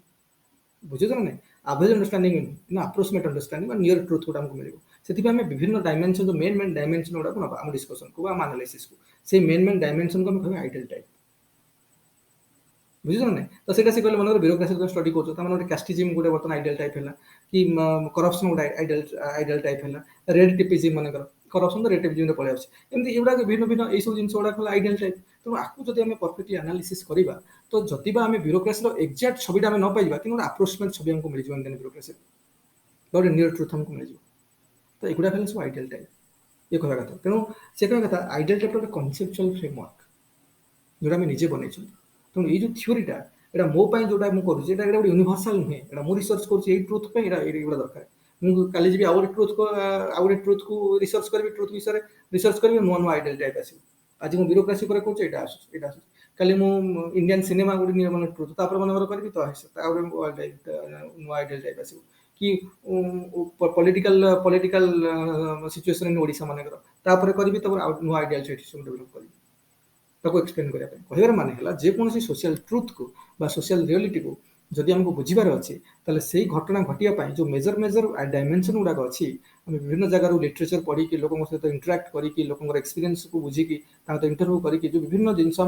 ଆମେ କଲେକ୍ସନ୍ କରୁଛନ୍ତି ସେଇ ଜିନିଷ ଦେଖିଲେ ମେଜର ଜିନିଷ କ'ଣ ସବୁ ଜିନିଷ ହବା ପଛରେ ସେଇଟା ଗୋଟେ ଆଇଡିଆଲ ଟାଇପ୍ ଆମ ପାଇଁ ତାକୁ ଆନାଲିସିସ୍ ଯଦି ଆମେ କରିବା ତାହେଲେ ଆମେ କ'ଣ କରିବା ଟ୍ରୁଥ୍ ପାଖରେ ବା ଆପ୍ରୋକ୍ସିମେଟ୍ ଟ୍ରୁଥ୍ ପାଖରେ ପହଞ୍ଚି ପାରିବା ଯଦି ବା ଆବସଲ୍ୟୁଟ୍ ଟ୍ରୁଥ୍କୁ ବୁଝିବା ଇମ୍ପସିବଲ୍ ମାର୍କ୍ସ ୱେବର କରିବା କଥା ହେଲା ତେଣୁ ସେ ମାର୍କ୍ସ ୱେବରଙ୍କ ଭାଷାରେ ସେ କହୁଛନ୍ତି reality is vast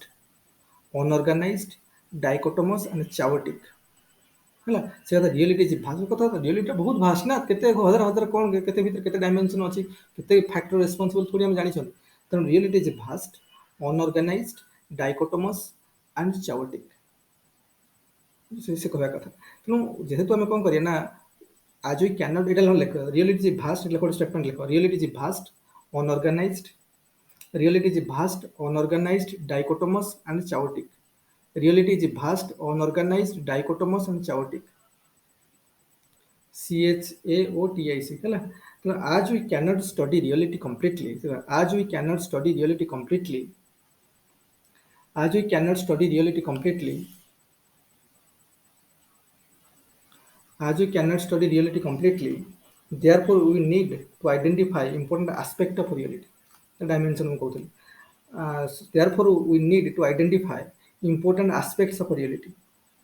That is essence, but the essence of reality. And researcher or a sociologist should study those essence of realities to arrive to derive some conclusion about the reality. ତେଣୁ କ'ଣ ଏଇଟା କହିବା କଥା that is the essence of reality ତେଣୁ ideal type କ'ଣ ହେଉଛି ନା ଲେଖିଦିଅ ideal type is just a guide ଲେଖିଦିଅ ideal type is just only guide researcher guide researcher through which one understand the reality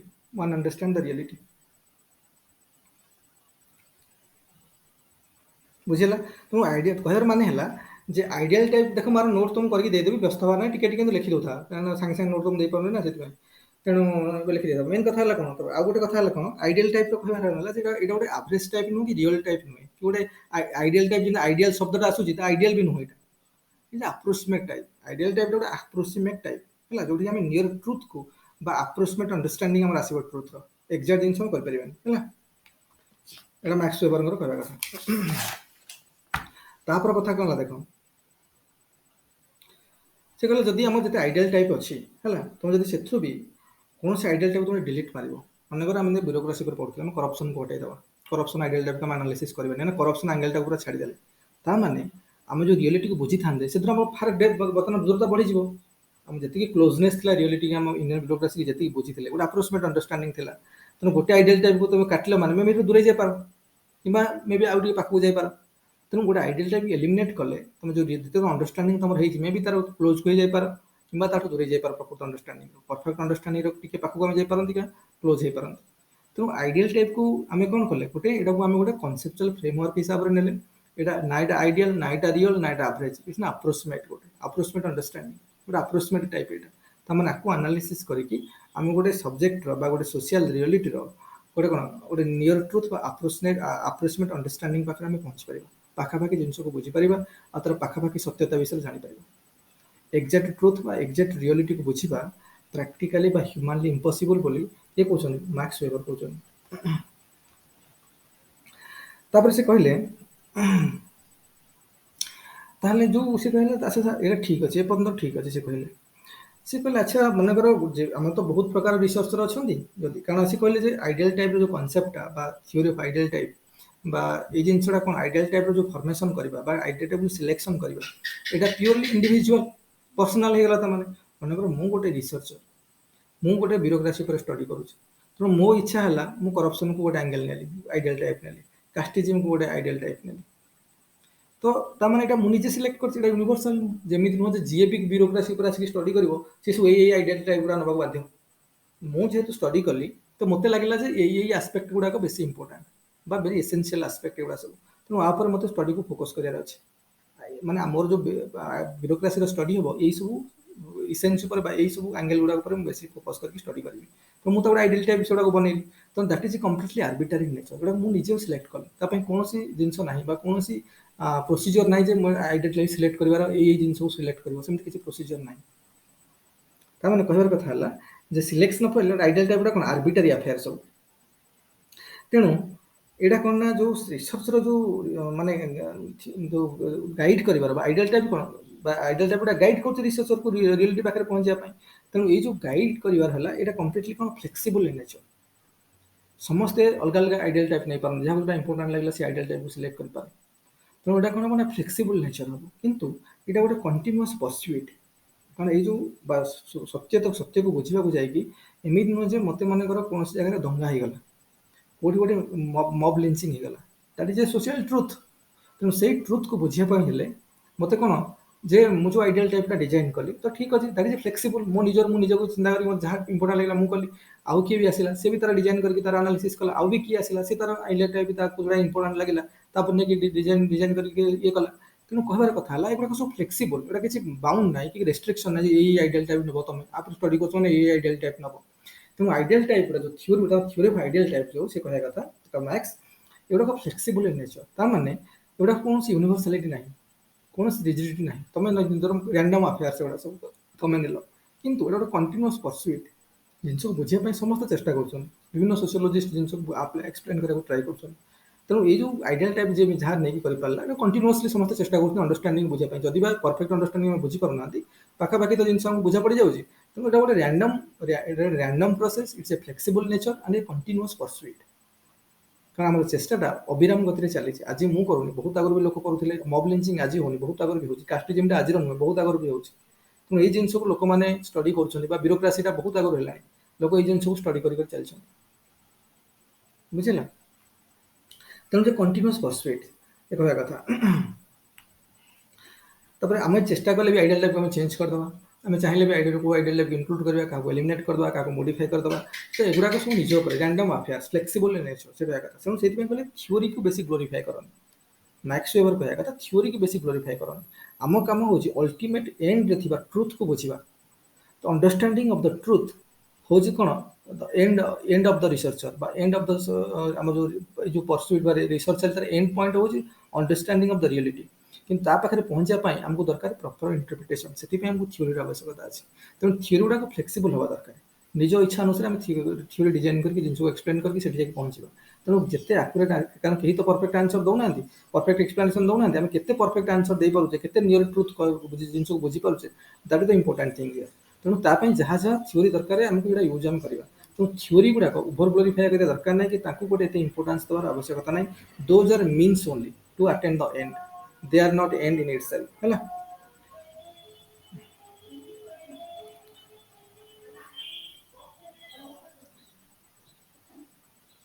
ହେଲା,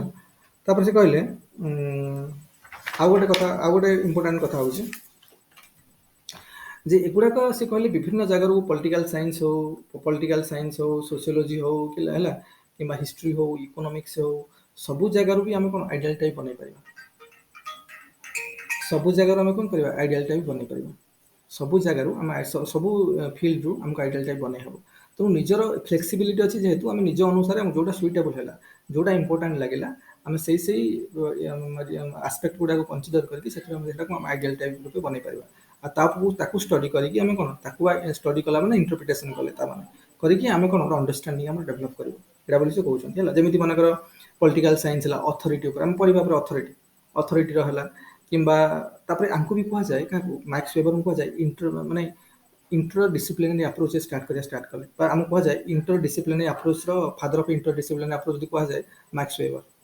father of inter disciplinary approach से join करा start कले सोशियोलॉजी सहित पॉलिटिकल साइंस सहित law सहित कौन history सहित इकोनॉमिक्स ये सब इंटर डिसिप्लिनरी अप्रोच स्टार्ट कले कि मैक्स वेबर तेणु फादर ऑफ कौन मैक्स वेबर को father of inter disciplinary approach भी कुजाए तापरे आउ गोटे कौन ना आइडियल टाइप गुड़ाक आमको कंपैरिजन करिबारे किंबा जनरलाइजेशन करिबारे भी हेल्प करिवो जेतेबेले कोन जिंस कंपेयर करिबा मानेकर मतलब ब्यूरोक्रेसी आज ब्यूरोक्रेसी को आम गत दिन मानकर ब्यूरोक्रेसी सहित आम कंपेयर करने चाहिए तो आइडियल टाइप से हेल्प करें बर्तमान करप्शन के करप्शन है बर्तमान कास्टिज्म इंपैक्ट कौन से कास्टिज्म इंपैक्ट कौन अच्छी कि आम कौन रिलीजन नहीं बर्तमान रिलीजन इंपैक्ट कौन से रिलीजन इंपैक्ट कौन अच्छी तो आइडियल टाइप का हमको कौन जनरलाइजेशन जिन ड्र कर कि कौन कंपेरिजन कर भी काफी आइडियल टाइप हेल्प कर तापरे तापरे से कहले जे से कहले जे जो थ्योरी गुडा तुम ओवर एम्फसाइज करिया कथा नहीं थ्योरी गुडा यूनिवर्सल नुह ता कहवा मतलब थ्योरी गुडा किसी यूनिवर्सालिटी नहीं इमान आगुरी पछरे भी लोक कहते यूनिवर्सल बोली यूनिवर्सल नहीं कहवा कथा है से कहले हाइपोथेसिस आम जो थ्योरी कहे हाइपोथेसिस ड्र करछे कौन ऊपर बेस करके गोटे कंक्लूजन ड्र करछे hypothesis is a tentative generalisation से कहवा कथा it's not absolute generalisation it's a tentative generalisation which is not tested and authenticated मनकर मु कहबी जे कास्टिज्म गोटे इंपोर्टेंट क्राइटेरिया बा इंपोर्टेंट एस्पेक्ट ऑफ कौन स्टडी ऑफ ब्यूरोक्रेसी तुम कास्टिज्म को गोटे आइडियल टाइप नेली हो पारे मो ठीक है मुझे मत लगे मुझे पढ़ी तो मत महसूस है मत लगे मे बी आउ जन रिसर्च न लगी पारे तो यहाँ गोटे यूनिवर्सल जिनस नुहे माने जेहेतु फ्लेक्सिबिलिटी अच्छी मुझे अनुसार मुझे चिंता कली से अनुसार मोर ट्रुथ को अंडरस्टांड कर निजक हेल्प कली बुझे ना ना तेणु सी कह जो हाइपोथेसिस आम कहते ना जो बेसिस आम जिन को डिजाइन कर तो that is tentative generalisation which is not tested authenticated in hypothesis देखो हाइपोथेसिस आम पढ़ा चैप्टर 2 रे जब पढ़ो आम जो पढ़ा कौन कहल जो टेक्निक ऑफ डाटा कलेक्शन में गुड़ा जिन आसो हाइपोथेसिस देखो दैट इज कौन नॉट टेस्टेड और ऑथेंटिकेटेड हाइपोथेसिस आसो से समय कॉन्सेप्ट कौन हम देखो तापर देखिए देख तापर हूँ आम जमी कहले subject matter of sociology social action तेणु सोशल एक्शन जो देख सोशल एक्शन से कहते दी प्रकार हो पाए गोटे हो पाए एक्सप्लिसिट सोशल एक्शन आउ गए implicit social action explicit social action आउ गए implicit social action implicit explicit social action कौन which are visible to outside है कि माने जोटा को हमें जोटा को पॉजिटिव जो मेसेज पढ़ुते कौन माने माने एक्सटर्नली माने ऑब्जर्वेशन एंड एक्सप्लेनेशन ऑब्जर्व करके जोटा एक्सप्लेन कर जोटा मैं कहली मंदिर आगे क्यू कि सिनेमा हॉल आगे क्यू होती गोटे तो ये जिन गुड़ाक आम ऑब्जर्व कर जिन बुझा पड़े कौन इंटरप्रिटेशन आवश्यकता नहीं बुझे ना तेणु दुईटा एक्सप्लिसिट नेचर जोटा ऑब्जर्वेबल बाहर पूरा देखा जाऊँगी से कौन इंटरप्रिटेशन कौन अच्छे जो सोशल एक्शन गुड़ाक बाहर को देखा जाऊँगी तो यहाँ वन कैन कौन माने one can understand it through observation only जो विजिबल क्लीयरली तो जिन को ऑब्जर्व कर कि अलग जो इम्प्लिसिट नेचर जो मोर इंपोर्टेंट इन सोशियोलॉजी है एक्सप्लिसिट तो ठीक अच्छे कि इम्प्लिसिट जो मीनिंग अच्छे जो कि हिडन ट्रुथ अच्छे से जिन इंटरप्रिट करके बुझा ये हूँ कौन रियल रियल कौन माने इंपोर्टेंट फॉर सोशियोलॉजी एक्चुअली गुड़ाक तेणु से भाया कौन अच्छी ना से कौन करा पड़े जो अंडरलाइन मीनिंग अच्छे मोटिव अच्छे बुझे पड़े इंटरप्रिट करके बुझे पड़े तेणु इम्प्लिसिट जो सोशल एक्शन अच्छी इम्प्लिसिट सोशल एक्शन को ये कहले 4 प्रकार इम्प्लिसिट सोशल एक्शन को ये कौन कहले 4 प्रकार देख गोटे सोशल एक्शन लेखा गुड़ा सब बर्तमान मैंने आइडियल टाइप जानीगले कौन सोशल एक्शन टिके टिके सब अच्छे लिखी दियो तेणु सोशल एक्शन से कहले इम्प्लिसिट टाइप रही पारे कि एक्सप्लिसिट टाइप रही पारे एक्सप्लिसिट को एक्सप्लिसिट सोशल एक्शन गुड़ा जो बाहर को विजिबल है ऑब्जर्व करके आम जोड़ा एक्सप्लेन कर विदाउट एन इंटरप्रिटेशन कौन इंटरप्रिटेशन आवश्यकता ना किंतु जो इम्प्लिसिट सोशल एक्शन से 4 प्रकार मार्क्स 4 प्रकार कौन प्रथम है ट्रेडिशनल एक्शन प्रथम है ट्रेडिशनल एक्शन देख एगुड़ा सब आम जो टालकट पार्सन पढ़ा ना से बहुत इंपोर्टाट मन रखी था मुझे पुणी दरकार पड़ो तो मिलला ट्रेडिशनल एक्शन प्रथम कथा है दुई है इमोशनल बा अफेक्चुअल एक्शन देख इमोशनल बा अफेक्चुअल एक्शन ये देख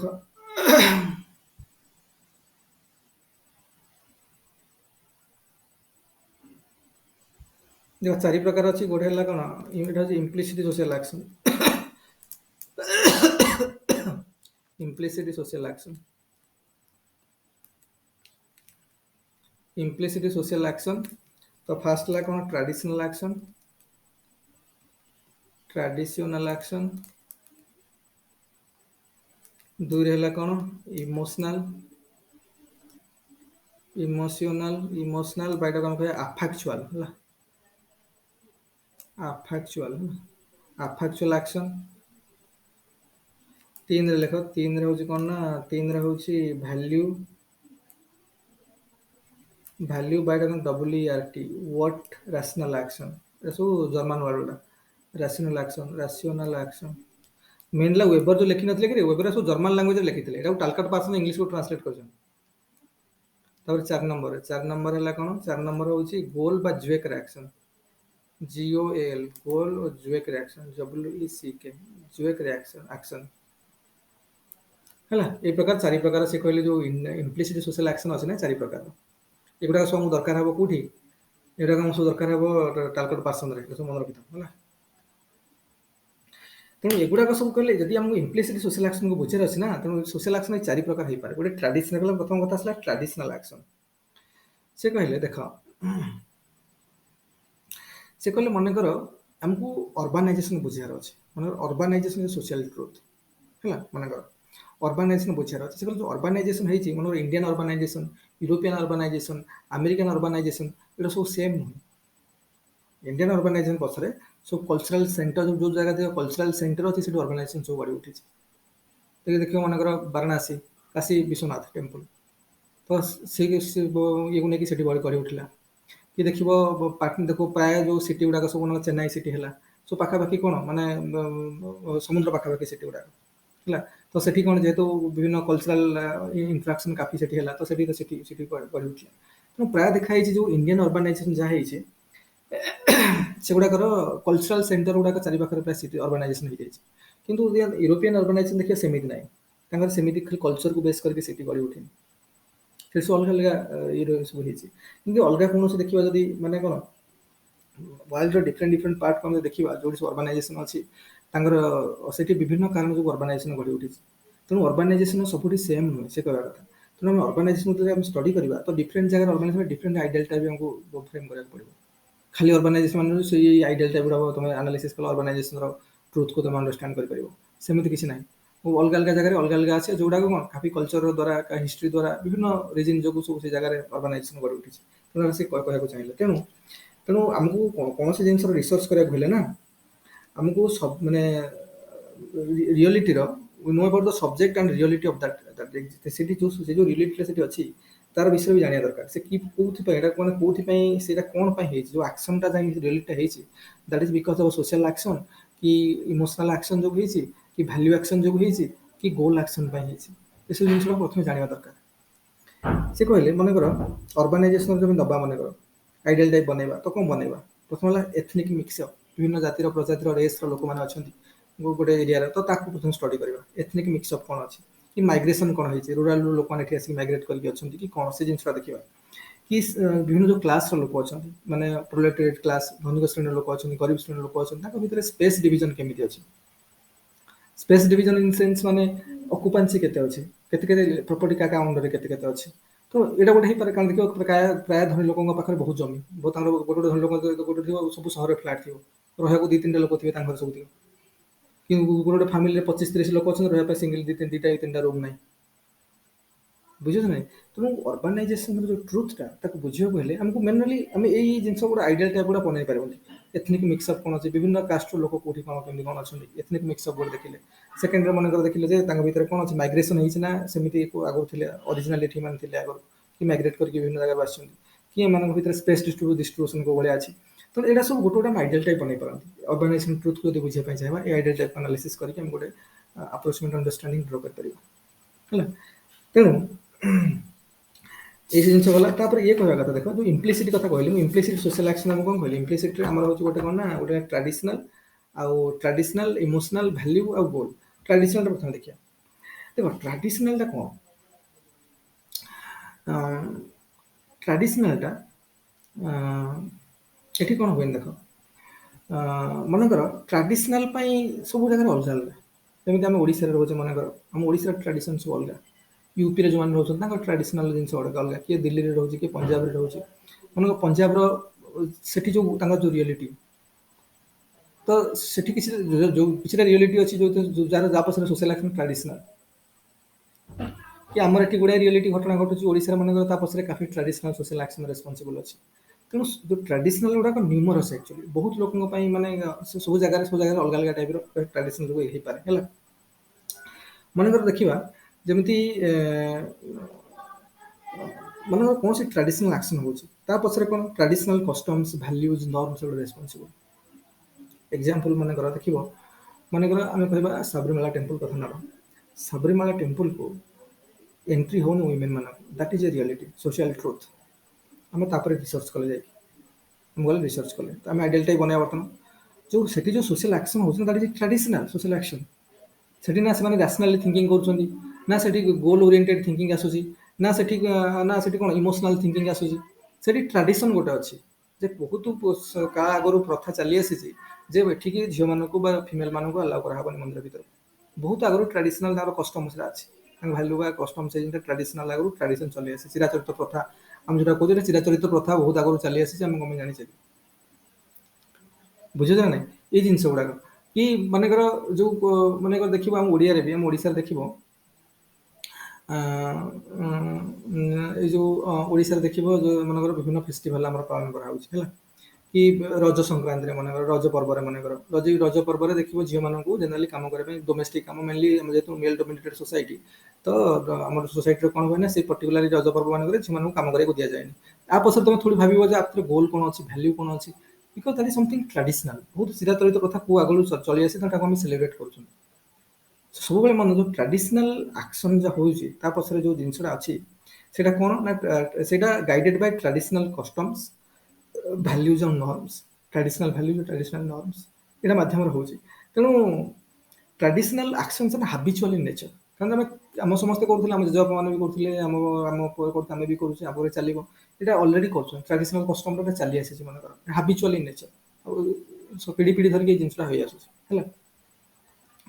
ତେଣୁ ଏଗୁଡ଼ାକ କ'ଣ କୌଣସି ପର୍ପୋଜଫୁଲ ୱେରେ କରାହେଉନି କି ଆମେ କୌଣସି ଏମ୍ ରଖିକି କୌଣସି ମନରେ ଗୋଟେ ଏମ୍ ସେଟ୍ କରିକି ଆମେ କରୁନେ ହାବିଚୁଆଲି ଗୋଟେ କରୁଛେ ତାଙ୍କୁ ହେଇ ଆସୁଛି ତ ଆମେ ଏଗୁଡ଼ାକୁ ଥିଙ୍କିଂ ବି କରୁନେ ରାସନାଲ ଥିଙ୍କିଂ ବି କରୁନେ ତା ପଛରେ କାହିଁକି ଏଇଟା ହବା ପଛରେ କ'ଣ କାରଣ ଆମ ମନେକର ଦେଖିବ ମନ୍ଦିରକୁ ଆମେ ଏବେ ବି ଗଲେ ରାସ୍ତାରେ ଆମେ ଯାଉଛେ କୋଉଠି ଦେଖିବ ଗୋଟେ ମାନେ ମନ୍ଦିର କୋଉଠି ରାସ୍ତା କଡ଼ରେ ଗଛ ମୂଳରେ ଜଣେ ମାନେ ମାନେ କ'ଣ ଏବେ ବି ଆମମାନଙ୍କୁ କହିବାକୁ ବି ଖରାପ ଲାଗୁଛି କଥା ହେଲା କ'ଣ କି ଆମର ସେମିତି ଭ୍ୟାଲ୍ୟୁଟା ଅଛି ଟ୍ରାଡିସନାଲ ଭ୍ୟାଲ୍ୟୁ ଗୋଟେ ଗୋଟେ ପଥର ରଖା ହେଇଥିବ ସେଠି ମନେକର ଶିଳାରେ ଗୋଟେ ଶିଳା ସ୍ଥାପନ କରାହେଇଛି ସେଠି କୌଣସି ଠାକୁରଙ୍କୁ ଆମେ ମାନି ନେଇଛେ ସେଠି ସିନ୍ଦୁର ଫିନ୍ଦୁର ସବୁ ଲଗା ହେଇଛି ଆମେ ଯିଏ ଯାଉଛୁ ଅନନୋନ୍ ପର୍ସନ ସେଇ ରାସ୍ତା ଦେଇକି ଦେଖିଲା ବେଳେ ସେ ନ ଜାଣିକି ବି ସେଠି ନମସ୍କାର ହେଇଯାଉଛି ଜାଣିନଥିବ ଏଇଟା ଠାକୁରଙ୍କ ପାଇଁ ରଖା ହେଇଛି କ'ଣ କିଛି ଜଣା ନାହିଁ କିନ୍ତୁ ଦେଖୁଛ ଏମିତି ଅଛି ବୋଲି ନମସ୍କାର ହେଇଯାଉଛନ୍ତି କାହିଁକି ବିକଜ ଆମର ହାବିଟ୍ ହେଇଗଲାଣି ଆମେ ବାଟରେ ଯାଉଛେ ଗାଡ଼ିରେ ବସିକି ଗୋଟେ ମନ୍ଦିର ଫନ୍ଦିର ଦେଖିଲେ ଟିକେ ଛୁଇଁ ଦେଉଛନ୍ତି ଟିକେ ଏଇ ଟାଇପ୍ର କରିଦେଉଛନ୍ତି ତ ଏଇଟା କ'ଣ ପାଇଁକି ନମସ୍କାର ହେଇଯାଉଛନ୍ତି କ'ଣ ପାଇଁକି ଏଇଟା ବିକଜ ଏଇଟା ହାବିଟ୍ ବନିଗଲାଣି ଆମର ଗୋଟେ ଆମ କଲଚର ଏଇ ଜିନିଷଟା ଅଛି ଆଗରୁ ଟ୍ରାଡିସନରେ ଏଇ ଜିନିଷଟା କାଳ କାଳରୁ ଚଳି ଆସିছে ଆମେ ଦେଖୁଥିଲେ ଆମ ବାପା କି ଆମ ବଡ଼ କି ଆମର ଯେଉଁମାନେ ସିନିୟର ଯେଉଁମାନେ ସେମାନେ ଆମେ ଛୋଟ ଛୋଟ ତାଙ୍କୁ ଦେଖି ସେ ଭଳିଆ କରୁଥିଲେ ତ ଆମେ ତାଙ୍କୁ ଦେଖିକି ଆମେ ତାଙ୍କୁ ଇନ୍ସପାୟାର ହେଇକି ଆମେ ଏଇ କଥା ଆମେ କରୁଛନ୍ତି। ତ ଗୋଟେ ହାବିଟ୍ ବନିଯାଇଛି ତାମାନେ। ଏଥିରେ ନା କୌଣସି ରାସନାଲ ଥିଙ୍କିଂ ଅଛି, ନା ଏଥିରେ କୌଣସି ଭ୍ୟାଲ୍ୟୁ ଅଛି, ବା ଆମେ ଭାବୁଛେ ଯେ ଏଇଟା କଲେ ଆମକୁ କ'ଣ ମିଳିବ, ସେମିତି କିଛି ନାହିଁ। ବୁଝୁଛ ନା? ତ ଏଇଟା ଗୋଟେ ହାବିଚୁଆଲ ବନିଯାଏ। ତେଣୁ ସବୁବେଳେ ଟ୍ରାଡିସନାଲ ଆକ୍ସନ ଗୁଡାକ ହାବିଚୁଆଲ ଇନ୍ ନେଚର। ବୁଝିଲେ କି? ତେଣୁ ଗୋଟେ ଡ୍ରିଭେନ୍ ବାଇ କ'ଣ? ଡ୍ରିଭେନ୍ ବାଇ କଷ୍ଟମ୍ସ ନର୍ମସ୍ ହେଲା। ତେଣୁ ଏଇଟା ଯେହେତୁ ଗୋଟେ କଣ୍ଟିନ୍ୟୁଅସଲି ଚାଲି ଅଛି, ଡ୍ୟୁ ଟୁ ଇଟ୍ସ କଣ୍ଟିନ୍ୟୁଟି ବା due to continuous process, it becomes habit. ଗୋଟେ ହାବିଟ୍ରେ ପରିଣତ ହେଇଗଲା। ଏବେ ବି ତମେ ଯାଉଥିବ ଦେଖିବ, କୋଉଠି ବି ତମେ ଦେଖିବ ମନ୍ଦିର ଗହଳି ଟିକେ ହାତ ଟିକେ ନଉଥିବ ଭଲ ଲାଗିବନି। ବୁଝୁଛ ନା? ଏଇ ଜିନିଷଟା ଆମର ହାବିଟ୍ ବନିଗଲାଣି ତାମାନେ କହିବାର କଥା ହେଲା। ତାପରେ ଏଗୁଡ଼ାକ ମୁଁ ଯେମିତି କହିଲି, ଆର ମ୍ୟାନିଫେଷ୍ଟେସନ ପାଇଁ ଆମର କୌଣସି ଆଗରୁ ଯେଉଁ ସୋସିଆଲ ଆକ୍ସନ ଆମେ କରୁଛେ, ନା ଏଥିରେ ଆମେ କୌଣସି ଗୋଲର ଆମେ କୌଣସି ଗୋଲ ଲାଗି କରୁଛେ, ନା କୌଣସି ଭ୍ୟାଲ୍ୟୁ ଯୋଗୁଁ କରୁଛେ, ନା ଇମୋସନାଲ ଲାଗି କରୁଛେ, ଏମିତି କୌଣସି ଜିନିଷ ନାହିଁ। ଏଗୁଡ଼ା କମ୍ପ୍ଲିଟଲି ହାବିଚୁଏଟେଡ୍ ନେଚର। ଏଇଟା କ'ଣ ରୁଲ ବାଉଣ୍ଡ ନୁହେଁ। ଏଗୁଡ଼ା କ'ଣ ହେଉଛି ମାନେ ଟ୍ରାଡିସନାଲ କଷ୍ଟମ ଭ୍ୟାଲ୍ୟୁ ନର୍ମସ୍ ଯାହା ଅଛି ତା ଦ୍ୱାରା ଏଇଟା ଡ୍ରିଭେନ୍ ହେଉଛି ହେଲା। ଆଉ ଯେଟା କଣ୍ଟିନ୍ୟୁଅସଲି ଆମେ କରିଚାଲିଛେ ଏଇଟା ଗୋଟେ ହାବିଟ୍ରେ ପରିଣତ ହେଇଗଲା ହେଲା। ଏଇଟା କହିବାର ମୋ ଉଦ୍ଦେଶ୍ୟ ହେଲା।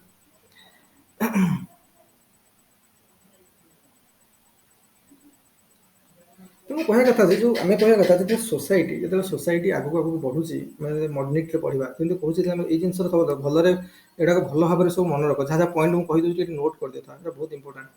ମନେକର ଦେଖିବ, ଯେତେବେଳେ ସୋସାଇଟିରେ ଆମେ ଯେଉଁ ସୋସାଇଟି ଦିନକୁ ଦିନ ମଡର୍ଣ୍ଣ ହେଉଛି, ତ ମଡର୍ଣ୍ଣଲି ଟ୍ରାଡିସନାଲ ଆକ୍ସନକୁ ଆମେ କ'ଣ କରିବା ନା ଗ୍ରାଜୁଆଲି କ'ଣ କରିବା ନା ଟ୍ରାଡିସନାଲ ଆକ୍ସନକୁ ଗ୍ରାଜୁଆଲି ବି କ'ଣ ମାନେ ଡିସଇଣ୍ଟିଗ୍ରେଟ୍ ହେଉଛି, ବା ଏଇଟା ଯେମିତି କହିବା ଯେ ତାର କ'ଣ ତାର ସ୍ପାର୍କ ଦିନ ଦିନ କମି ଆସୁଛି। ଲୋକମାନେ ଆମେ ମଡର୍ଣ୍ଣ ସୋସାଇଟିରେ ଲୋକମାନେ କାଫି ଗୋଲ ଓରିଏଣ୍ଟେଡ୍ ରାସନାଲ ଥିଙ୍କିଂ କରୁଛନ୍ତି ହେଲା। ତେଣୁ ଏଇ ଯେଉଁ ଟ୍ରାଡିସନାଲ ଜିନିଷ ବା ଏଇ ଜିନିଷଟା ଟ୍ରାଡିସନାଲ ସୋସାଇଟିରେ କାଫି ଥିଲା। ଗୁଣି ଗାରେଡିକୁ ମାନିବା, ଭୂତ ପ୍ରେତକୁ ମାନିବା, ଏଇ ଜିନିଷ ଟ୍ରାଡିସନାଲ ସୋସାଇଟିରେ ବହୁତ ଥିଲା। କିନ୍ତୁ ଗ୍ରାଜୁଆଲି ଟ୍ରାଡିସନାଲ ଆକ୍ସନ କ'ଣ ହେଉଛି ନା ଦିନକୁ ଦିନ ମଡର୍ଣ୍ଣ ସୋସାଇଟିରେ ଏ ଜିନିଷ ଡିସଇଣ୍ଟିଗ୍ରେଟ୍ ହେଉଛି। କିନ୍ତୁ ଯାହା ହେଲେ ବି ସେ କହିବା କଥା, ମ୍ୟାକ୍ସ ୱେବର କହୁଛନ୍ତି ଯେ କୌଣସି ସୋସାଇଟି ଏକଦମ ସେ ପୁରା ମଡର୍ଣ୍ଣ ନୁହେଁ, କି ଏକଦମ ସେ ପୁରା ଟ୍ରାଡିସନାଲ ବି ନୁହେଁ। ଆମର ମଡର୍ଣ୍ଣ ସୋସାଇଟି ଯେତେ ଆମେ ମଡର୍ଣ୍ଣିଟି ଆଡ଼କୁ ଗଲେ ବି ଟ୍ରାଡିସନାଲ ଜିନିଷ ଏବେ ବି ଅଛି ଆମ ପାଖରେ ରହୁଛି ସବୁବେଳେ। ଏବେ ବି ଆମେ ଇଣ୍ଡିଆନ କହିବା ମଡର୍ଣ୍ଣ ସୋସାଇଟିରେ ହେଲେ ବି ଏବେ ବି ପରୀକ୍ଷା ଗଲା ବେଳକୁ ଆମେ ଟିକେ କ'ଣ କରୁଛନ୍ତି, ଟିକେ ଲେଖିଲା ବେଳକୁ ଟିକେ ନମସ୍କାର ପେନ୍କୁ ଟିକେ ମୁଣ୍ଡରେ ଲଗେଇ ଦେଉଛନ୍ତି।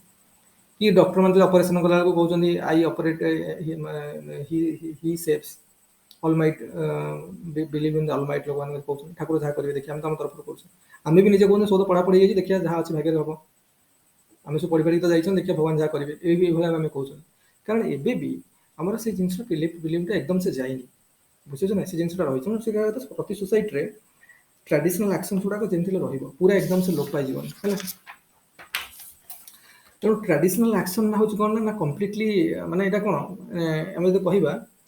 ଏଇଟା କୌଣସି ମୋଟିଭ ମିନିଂ ଆପସରେ ନାହିଁ, ମାନେ କୌଣସି ଗୋଟେ ଇଏ ନାହିଁ। ବୁଝୁଛ ନା? ଏଗୁଡ଼ାକ ସେମିତି ଗୋଟେ ହାବିଚୁଆଲ ଇଏରେ ଟ୍ରାଡିସନାଲ ନର୍ମ କଷ୍ଟମ ଯୋଗୁଁ ଆମେ କରୁଛେ। ସୋ ସେଇ ପ୍ରକାର ଯେଉଁ ଆକ୍ସନ ଗୁଡ଼ାକ ହେଉଛି ଦ୍ୟାଟ୍ ଇଜ୍ କ'ଣ ଟ୍ରାଡିସନାଲ ଆକ୍ସନ। ସେ ଗୋଟେ ପ୍ରକାର କାଟାଗୋରିର ଆକ୍ସନ ବୋଲି ମାର୍କ୍ସ ୱେବର କହିଲେ। ତାପରେ ନେକ୍ସଟ କାଟାଗୋରି ଆକ୍ସନ ହେଲା ଇମୋସନାଲ ଆକ୍ସନ ବା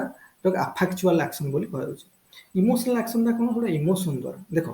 ଇମୋସନ କ'ଣ କ'ଣ ହେଇପାରେ? Smiling is an emotion, anger is an emotion, joy is an emotion. ଏଗୁଡ଼ା ସବୁ ବିଭିନ୍ନ ପ୍ରକାର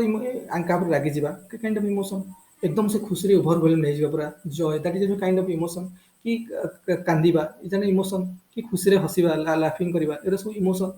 ହେଲା। ତେଣୁ ଏଇ ସବୁ ଇମୋସନ ପାଇଁ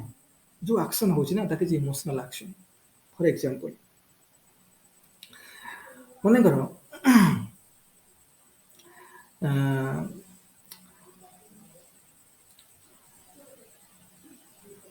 ମନେକର ଏଇ ଯେଉଁ ଇମୋସନାଲ ଆକ୍ସନ, ମନେକର ତୁମକୁ କାଲି ୟୁପିଏସ୍ସିରେ ମନେକର କାଲି ରେଜଲ୍ଟ ଆସିଗଲା ଓପିଏସ୍ସିରେ କି ୟୁପିଏସ୍ସିରେ ଆସିଗଲା, ତୁମର ର୍ୟାଙ୍କ ମିଳିଯାଇଛି ମନେକର, ତ ସେଇଠି ଗୋଟେ ଅଲଗା ଟାଇପ୍ର ଫିଲିଙ୍ଗସ୍ ପଳେଇ ଆସୁଛି।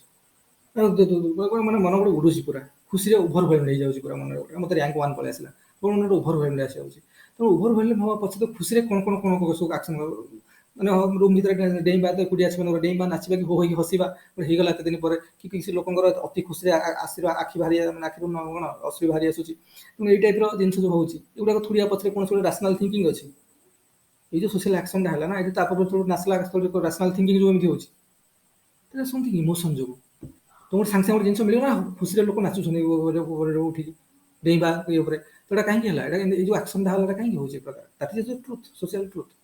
ତୁମେ କାଲି ର୍ୟାଙ୍କ 1 ପଳେଇ ଆସିଲା ମନେକର, ତୁମେ କବାଟ ବନ୍ଦ କରି ଭିତରେ ଡେଇଁଲ, ଖପ ଝାଲ ପାଇ ହେଇଗଲେ, ଏଇ ଯେଉଁ ଜିନିଷଟା that is truth, social truth. ଆଉ ସେ ଯେଉଁ ସୋସିଆଲ ଆକ୍ସନ ଯୋଗୁଁ ହେଲା ସେଥିପାଇଁ କ'ଣ ଇମୋସନାଲ ଆକ୍ସନ ରେସ୍ପନ୍ସିବଲ। এই ଯେଉଁ ଜିନିଷ ହେଲା ନା ଗୋଟେ ମିନିଂଫୁଲ ଆକ୍ସନ ଯୋଗୁଁ ହେଲା, ଆଉ ସେ ମିନିଂଫୁଲ ଆକ୍ସନ ହେଉଛି ଡ୍ୟୁ ଟୁ ଇମୋସନ। ତେଣୁ ଇମୋସନାଲ ସୋସିଆଲ ଆକ୍ସନ କୁହାହବ। ସେଠି କୌଣସି ରାସନାଲ ଥିଙ୍କିଂ ନାହିଁ, ଭାବି ଚିନ୍ତିକି ତମେ ଡେଉଁଛ ସେମିତି ନାହିଁ କିଛି। ତୁମକୁ ଓଭରଫ୍ଲୋ ଆସିଲା, ଅଚାନକ ହେଉଥିଲା, ଖୁସି ଲାଗିଲା ବହୁତ। ମାନେ ତ ଗୋଟେ ରାଣ୍ଡମ୍ ଆସିଲା, ତ ରାଣ୍ଡମ୍ରେ ବହୁତ ଖୁସି ଲାଗିଲା, ତମେ ସେ ଖୁସିଟାକୁ ଏକ୍ସପ୍ରେସ୍ କରୁଛ। So that is something emotional ହେଲା। ତେଣୁ ସେଇଟା ଗୋଟେ। ତେଣୁ କାହାପ୍ରତି ଆମର ଲଭ୍ ଆସିଲା, ଲଭ୍ରେ ଦେଖିବ ବହୁତ ଯେଉଁ ଲଭ୍ ଲୋକମାନେ କୁହନ୍ତି ଭଲ ପାଇବା ଅନ୍ଧ, ଏଟା ସତ କଥା। ୱାନ୍ସ ମନେକର ଜଣଙ୍କ ଲଭ୍ରେ ପଳେଇ ଆସିଲାଣି ମାନେ ନା, ଏକଦମ ସେ ଭଲ ପାଇବା ଡେଭଲପ୍ କରିଗଲା, ଗୋଟେ ମାନେ ଆମର ବୟ ଆଉ ଗାର୍ଲ ଭିତରେ ଏକଦମ ସେ ଡେଭଲପ୍ କରିଗଲା। ସେଠି ଆଉ ନା କୌଣସି କ୍ରିଟିକାଲ ଥିଙ୍କିଂ, ମୁଁ ମୋର ସମୟ ନଷ୍ଟ ହେଉଛି, ଏତେ ସମୟ ଗପିଲେ, ରାତି ଗପିଲେ ସମୟ ନଷ୍ଟ ହେଉଛି, ଏ ଜିନିଷ ଥୋଡ଼ି ମାଇଣ୍ଡରେ ଆସୁଛି ଆଉ। ସେଠି ସେଇ ଯେଉଁ ଆକ୍ସନଟା ହେଉଛି ନା, completely based on emotion, emotion of love. ସେଠି ଆଉ କିଛି ଦେଖାଯାଉନି, ସବୁ ବନ୍ଦ, ଚାରି ରାସ୍ତା ବନ୍ଦ, ଇମୋସନାଲ ଥିଙ୍କିଂ, ମାଇଣ୍ଡ ପୁରା ବନ୍ଦ ସେଠି। ସେଇ ଯେଉଁ ଆକ୍ସନଟା ଟ୍ରୁଥ୍, ସୋସିଆଲ ଟ୍ରୁଥ୍। କାହା ଦେଖିବ ଯେଉଁ ରାତି ବସି ଗପୁଛନ୍ତି, ଦିନ ରାତି ସାରା ସକାଳ ପାଇ ଜଣେ ଗପ ଚାଲିଥିବ। ତେଣୁ ସେଠି ଥୋଡ଼ି ତମ ବ୍ରେନ୍ ୟୁଜ୍ ହେଉଛି, ସେଠି ବ୍ରେନ୍ କିଛି ୟୁଜ୍ ହେଉନି, ରାସନାଲ ଥିଙ୍କିଂ କିଛି ଆସୁନି, ସମୟ ନଷ୍ଟ ହେଇଯାଉଛି, ଇଏ ମୋ କ୍ୟାରିୟର ଉପରେ ପ୍ରଭାବ ପଡ଼ିବ, କି କିଛି ଲାଭ ନାହିଁ କରିକି ୱେଷ୍ଟ ଅଫ୍ ଟାଇମ୍, ଥୋଡ଼ି ଆସୁଛି ମାଇଣ୍ଡ। ସେଠି ଯେଉଁ ଇମୋସନାଲ ଆକ୍ସନ ଯେଉଁ ଜିନିଷଟା ହେଉଛି, that completely based on emotion, emotion of love, ବୁଝୁଛ ନା ନାହିଁ? ତେଣୁ ସେଇଟା ଏଇଟା ଗୋଟେ ଟାଇପ୍ର ସୋସିଆଲ ଆକ୍ସନ ବୋଲି ମାର୍କସ ୱେବର କହିଲେ। ତାପରେ ଆସିଲା,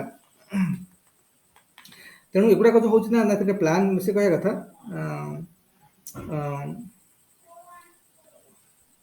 ସେ କହିଲେ ଏଇ ଯେଉଁ ଇମୋସନାଲ ଆକ୍ସନକୁ ହେଲା, ଇମୋସନାଲ ଆକ୍ସନକୁ ନା ମାର୍କସ ୱେବର ହଉ, ଡର୍ଖିମ୍ ହଉ, ଏମାନେ କେହି କହିନାହାନ୍ତି କିଛି ଆ ବିଷୟରେ, କୌଣସି ଇମ୍ପୋର୍ଟାନ୍ସ ଦେଇନାହାନ୍ତି ଇମୋସନାଲ ଆକ୍ସନ ଉପରେ। ସେ ଯାହା ବି କହିଛନ୍ତି ଟେକ୍ନିକ୍, ମାନେ ଯେଉଁ ମେନ୍ ହେଲା ମାର୍କସ ୱେବର ହେଲେ ଡର୍ଖିମ୍, ସିମ୍ପଲର ସୋସାଇଟିର କଥା କହିଛନ୍ତି ସବୁବେଳେ। କାରଣ ଦିନକୁ ଦିନ ସୋସାଇଟି ଯେତେ କମ୍ପ୍ଲେକ୍ସ ହେଉଛି, ସୋସିଓଲୋଜିଙ୍କ ଚିନ୍ତାଧାରା, ସୋସିଓଲୋଜିଙ୍କ ଚିନ୍ତାଧାରା ସେତେ କମ୍ପ୍ଲେକ୍ସ ହେଉଛି, ତେଣୁ ଅଲଗା ୱେରେ ବୁଝିବା ପାଇଁ ଚେଷ୍ଟା କରୁଛନ୍ତି ହେଲା। ତେଣୁ ଏଇପରେ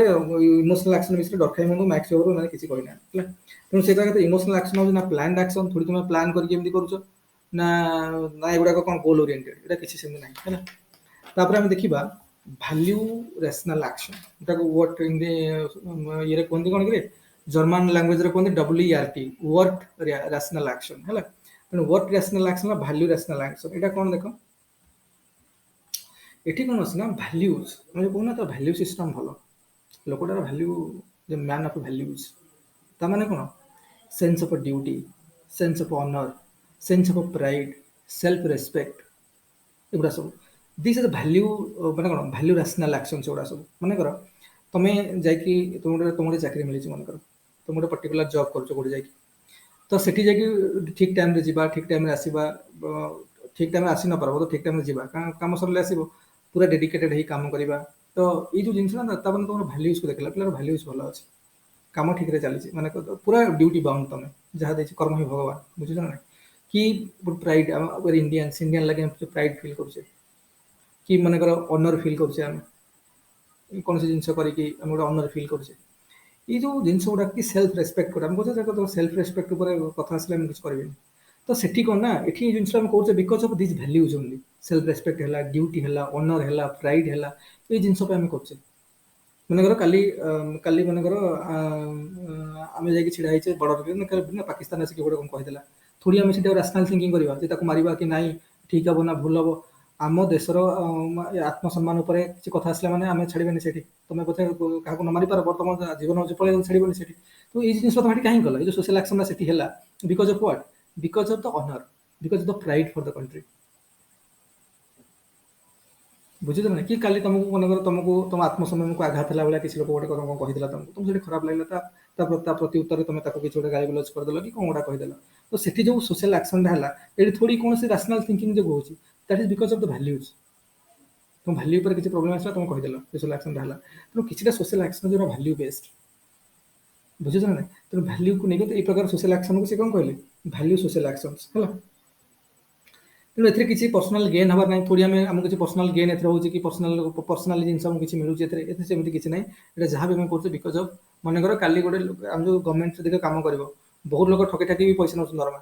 କିଛି ଲୋକ ଡେଲି ଡ୍ୟୁଟି କରି ବି ପଇସା ନେଉଛନ୍ତି, କିନ୍ତୁ ଲୋକ ଏମାନେ ଦେଖୁନାହାନ୍ତି ସିଏ ତ କିଛି କାମ କରୁନି। ମେନଲି ତ ଗଭର୍ଣ୍ଣମେଣ୍ଟ ଅଫିସ ଗୁଡ଼ାକରେ ଦେଖିବ, ବହୁତ ଲୋକ 10ଟା ବେଳକୁ ଯିବେ, 10ଟା ବେଳକୁ ଯିବେ, 11ଟା ବେଳକୁ ଯିବେ, ହଲି ହଲି ଅଫିସ ଯାଇକି ପହଞ୍ଚୁଥିବେ, କେହି କହିବାକୁ ନାହାନ୍ତି, ସବୁ ତ ଠକ, କିଏ କାହାକୁ କହିବ ହେଲା। ତେଣୁ କହନ୍ତିନି, କିନ୍ତୁ ଗୋଟେ ଲୋକ ବହୁତ ବହୁତ ମାନେ ଭାଲ୍ୟୁ ସିଷ୍ଟମ ଉପରେ ଯାହା ବହୁତ ଅଛି, ମୁଁ ଚାକିରି କରିଛି ମାନେ ମୁଁ ଠିକ୍ 10ଟା ବେଳେ ଯାଇକି ଅଫିସ ପହଞ୍ଚିବି।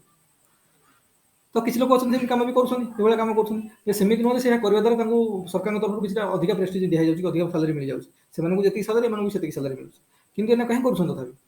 ବିକଜ ଦେୟାର ଡ୍ୟୁଟି ପାଉଣ୍ଡ, ତାଙ୍କ ଭ୍ୟାଲ୍ୟୁ ବହୁତ ଷ୍ଟ୍ରଙ୍ଗ ଅଛି, ତାଙ୍କୁ ଭଲ ଲାଗୁନି ଠକିବା ପାଇଁ। ତେଣୁ ଏଇ ଯେଉଁ ଆକ୍ସନଟା ହେଉଛି ଦ୍ୟାଟ୍ସ ଭ୍ୟାଲ୍ୟୁ ଆକ୍ସନ୍। ଏଟାକୁ ସୋସିଓଲୋଜିରେ ବା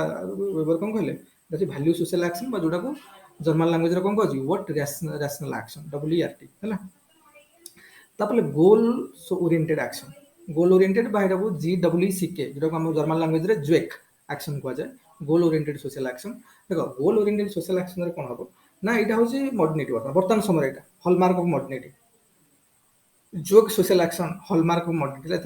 ଏଥର ଯୋଉ ପଢିଥିଲା ମଡର୍ଣ୍ଣିଟି ପଢିଥିଲା, what do you mean by modernity ଲେଖି ହବ ସେଥିରେ। ସେଥିପାଇଁ କହୁଛି ଦେଖ ଏଗୁଡ଼ା ସବୁ ଇଣ୍ଟର କନେକ୍ଟେଡ୍। ତେଣୁ ଯେତେ ପଢିବା ସେତେ ରସ ବାହାରିବ, ଯେତେ ପଢିବ ସେତେ ରସ ବାହାରିବ, ସେତେ ବଢିଆ ଆନ୍ସର ଲେଖା ହବ। ଆଉ ବହୁତ ପିଲା ଏବେ ମିଛ ଭ୍ରମରେ ବୁଲୁଛନ୍ତି ଯେ ଆମେ ଏହା କରିଦେଲେ ହେଇଯିବ ବୋଲି। ସେମିତି ହବନି। ଯଦି କୋଶ୍ଚିନ୍ ସେମାନେ ଏଭଳିଆ ପକେଇବା ଷ୍ଟାର୍ଟ କଲେ ନା, ଡାଇରେକ୍ଟ କୋଶ୍ଚିନ୍ ପକେଇଲେ ଅଲଗା କଥା, ଏଭଳିଆ କୋଶ୍ଚିନ୍ ପକେଇବା ଷ୍ଟାର୍ଟ କଲା ମାନେ ବହୁତ ଅସୁବିଧା ହେଇଯିବ। ତେଣୁ ଆମକୁ ଏଇ ଯୋଉ ଜିନିଷ ସବୁବେଳେ ଦରକାର ହବ, ସବୁ ଜାଗାରେ। ଏଇଟା ଏଇ ଯୋଉ ଜିନିଷ ପଢୁଛନ୍ତି ବର୍ତ୍ତମାନ ଆମର ଅସ୍ତ୍ର ସଜଉଛନ୍ତି। ସୋସିଓଲୋଜିରେ ବର୍ତ୍ତମାନ ଅସ୍ତ୍ର ତିଆରି କରାହେଉଛି, ସଜା ହଉଛି ବର୍ତ୍ତମାନ। ଆପରେ ସବୁ ଲାଗିବ ସବୁ ଜାଗାରେ। ଥିଙ୍କର ସରିଗଲା ପରେ ଜିନିଷ ସବୁଠି ଲାଗିବ। ତେଣୁ ଦେଖ ଜୁଏକ୍ ଆକ୍ସନରେ, ଗୋଲ ଯୋଉ ଜୁଏକ୍ ଆକ୍ସନରେ କ'ଣ ହେଲା, ଏଥିରେ କ'ଣ ହେଲା ନା, ଗୋଲ ଓରିଏଣ୍ଟେଡ୍, ଯୋଉଟା କି ହଲମାର୍କ ଅଫ୍ ମଡର୍ଣ୍ଣ ସୋସାଇଟି ନାଉ, ବା ହଲମାର୍କ ଅଫ୍ ମଡର୍ଣ୍ଣିଟି। ବର୍ତ୍ତମାନ ଆମେ ଯାହା କରୁଛେ, ଥୋଡ଼ି ଆମେ ଯୋଉ ପଢୁଛେ, ଗୋଟେ ଇଣ୍ଟରାକ୍ଟ କରୁଛେ, ଆମର ଗୋଟେ ଗୋଲ୍ ଅଛି ନା। ଆମେ ଗୋଟେ ପରୀକ୍ଷାରେ ଏକ୍ସେଲ୍ କରିବା ପାଇଁ ଚାହୁଁଛୁ, ଓଡ଼ିଶା ପବ୍ଲିକ ସର୍ଭିସ କମିଶନ ଦ୍ୱାରା କଣ୍ଡକ୍ଟ ହେଉଥିବା ପରୀକ୍ଷା ହେଉଛି Odisha administrative service, Odisha civil services. ସେଥିରେ ଆମକୁ ଏକ୍ସେଲ୍ କରିବା ପାଇଁ ଚାହୁଁଛନ୍ତି, ତ ଆମ ଭିତରେ ଇଣ୍ଟରାକ୍ସନ ଚାଲିଛି। ତ ଏଇ ଯୋଉ ସୋସିଆଲ ଆକ୍ସନଟା ବର୍ତ୍ତମାନ ହେଉଛି, ଏଇ ଯେ ସୋସିଆଲ ରିଅଲିଟି, ଆ ପଛରେ ଯୋଉ ସୋସିଆଲ ଆକ୍ସନଟା ଅଛି, that is goal oriented social action ବା ଗୋଲ ଆକ୍ସନ। ସେଇଟା ଆମକୁ ଗୋଟେ ଗୋଲ ଆଚିଭ୍ କରିବାର ଅଛି, ସେଥିପାଇଁ ଏଇଟା ହେଉଛି। ଯଦି କାଲି ଆମର ପରୀକ୍ଷା ହେଉନଥାନ୍ତା, ଆମେ କେହି ଏଠି ଇଣ୍ଟରାକ୍ସନ କରୁନଥାନ୍ତେ। ଆରେ କାଲି ଯଦି ପରୀକ୍ଷା ହେଉନଥାନ୍ତା, ମନେକର ଏମିତି କିଛି ଆମର ଇଣ୍ଟରାକ୍ସନ ହେଉନଥାନ୍ତା, ଏଇ ଯୋଉ ସୋସିଆଲ ଆକ୍ସନଟା ବର୍ତ୍ତମାନ ଟେକ୍ ପ୍ଲେସ୍ ହେଉଛି, ଏଇଟା ହେଉନଥାନ୍ତା। ତେଣୁ ଗୋଲ ଓରିଏଣ୍ଟେଡ୍, ଏଇଟା ହେଉଛି ହଲମାର୍କ ଅଫ୍ ମଡର୍ଣ୍ଣ ସୋସାଇଟି। ବର୍ତ୍ତମାନ ସମୟରେ ଏଇସବୁ ଜିନିଷ ଉପରେ ବେଶୀ ପ୍ରାୟୋରିଟି ଦିଆଯାଉଛି। କିନ୍ତୁ ଏଠି ଆମର କୌଣସି ଇମୋସନ ନାହିଁ। ଥୋଡ଼ି ଏଠି ଆମେ ଯୋଉ ଜିନିଷଟା କରୁଛେ ବର୍ତ୍ତମାନ, କ'ଣ ଇମୋସନାଲି ଚାର୍ଜ ନାହିଁ, କିଛି ନାହିଁ।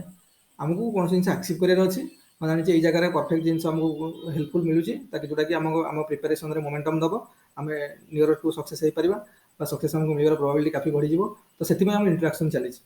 So that is the truth, ଯୋଉଟାକି ତା ପଛରେ ଏଇ ଯୋଉ ଟ୍ରୁଥ୍ ପଛରେ ଯୋଉ ଆକ୍ସନ ଅଛି, ସେଟା ଗୋଲ ଓରିଏଣ୍ଟେଡ୍ ସୋସିଆଲ ଆକ୍ସନ। ନା ଏଥିରେ ଇମୋସନ୍ସ ଅଛି, ନା ଏଥିରେ ଭ୍ୟାଲ୍ୟୁ ଟ୍ରାଡିସନାଲ ଏଇ ଜିନିଷ କୌଣସି ଆମେ ଦେଖୁନାହାନ୍ତି। ଆମ ଗୋଲ୍ ଉପରେ ଫୋକସ୍, ଆମର ମେନ୍ ଫୋକସ୍। ଆମକୁ ଏକ୍ସାମରେ ଏକ୍ସେଲ୍ କରିବାର ଅଛି, ଦ୍ୟାଟ୍ ଇଜ ଦ ଗୋଲ୍। ବୁଝିଲା? ସେଭଳିଆ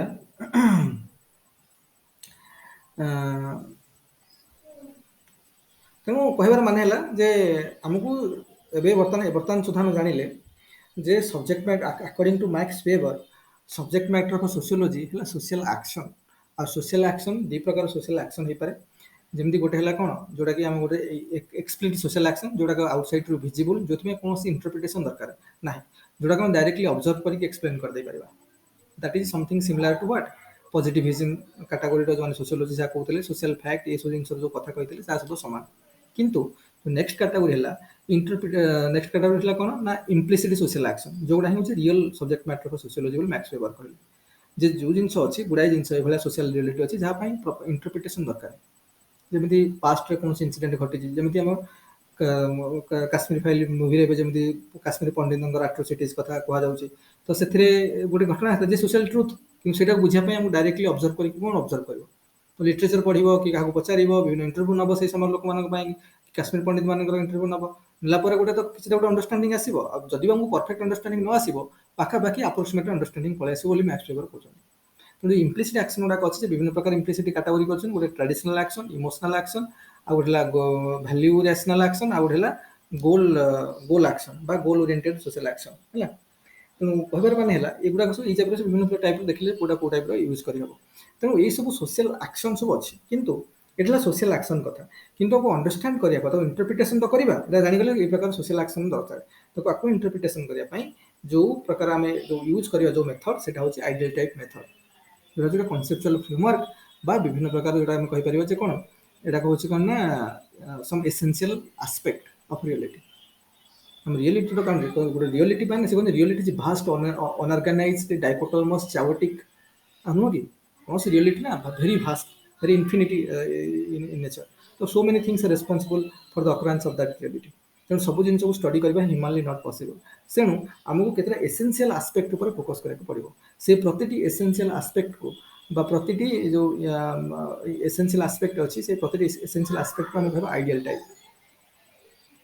बुझे ना तेणु आइडियल टाइप गुड़ा कौन ना गोटे कनसेप्चुअल फ्रेमवर्क आउ these are flexible in nature एटा यूनिवर्सल नुहे एटा सब लिमिटेड टू द रिसर्चर जे रिसर्चर करें फ्लेक्सिबिलिटी अच्छी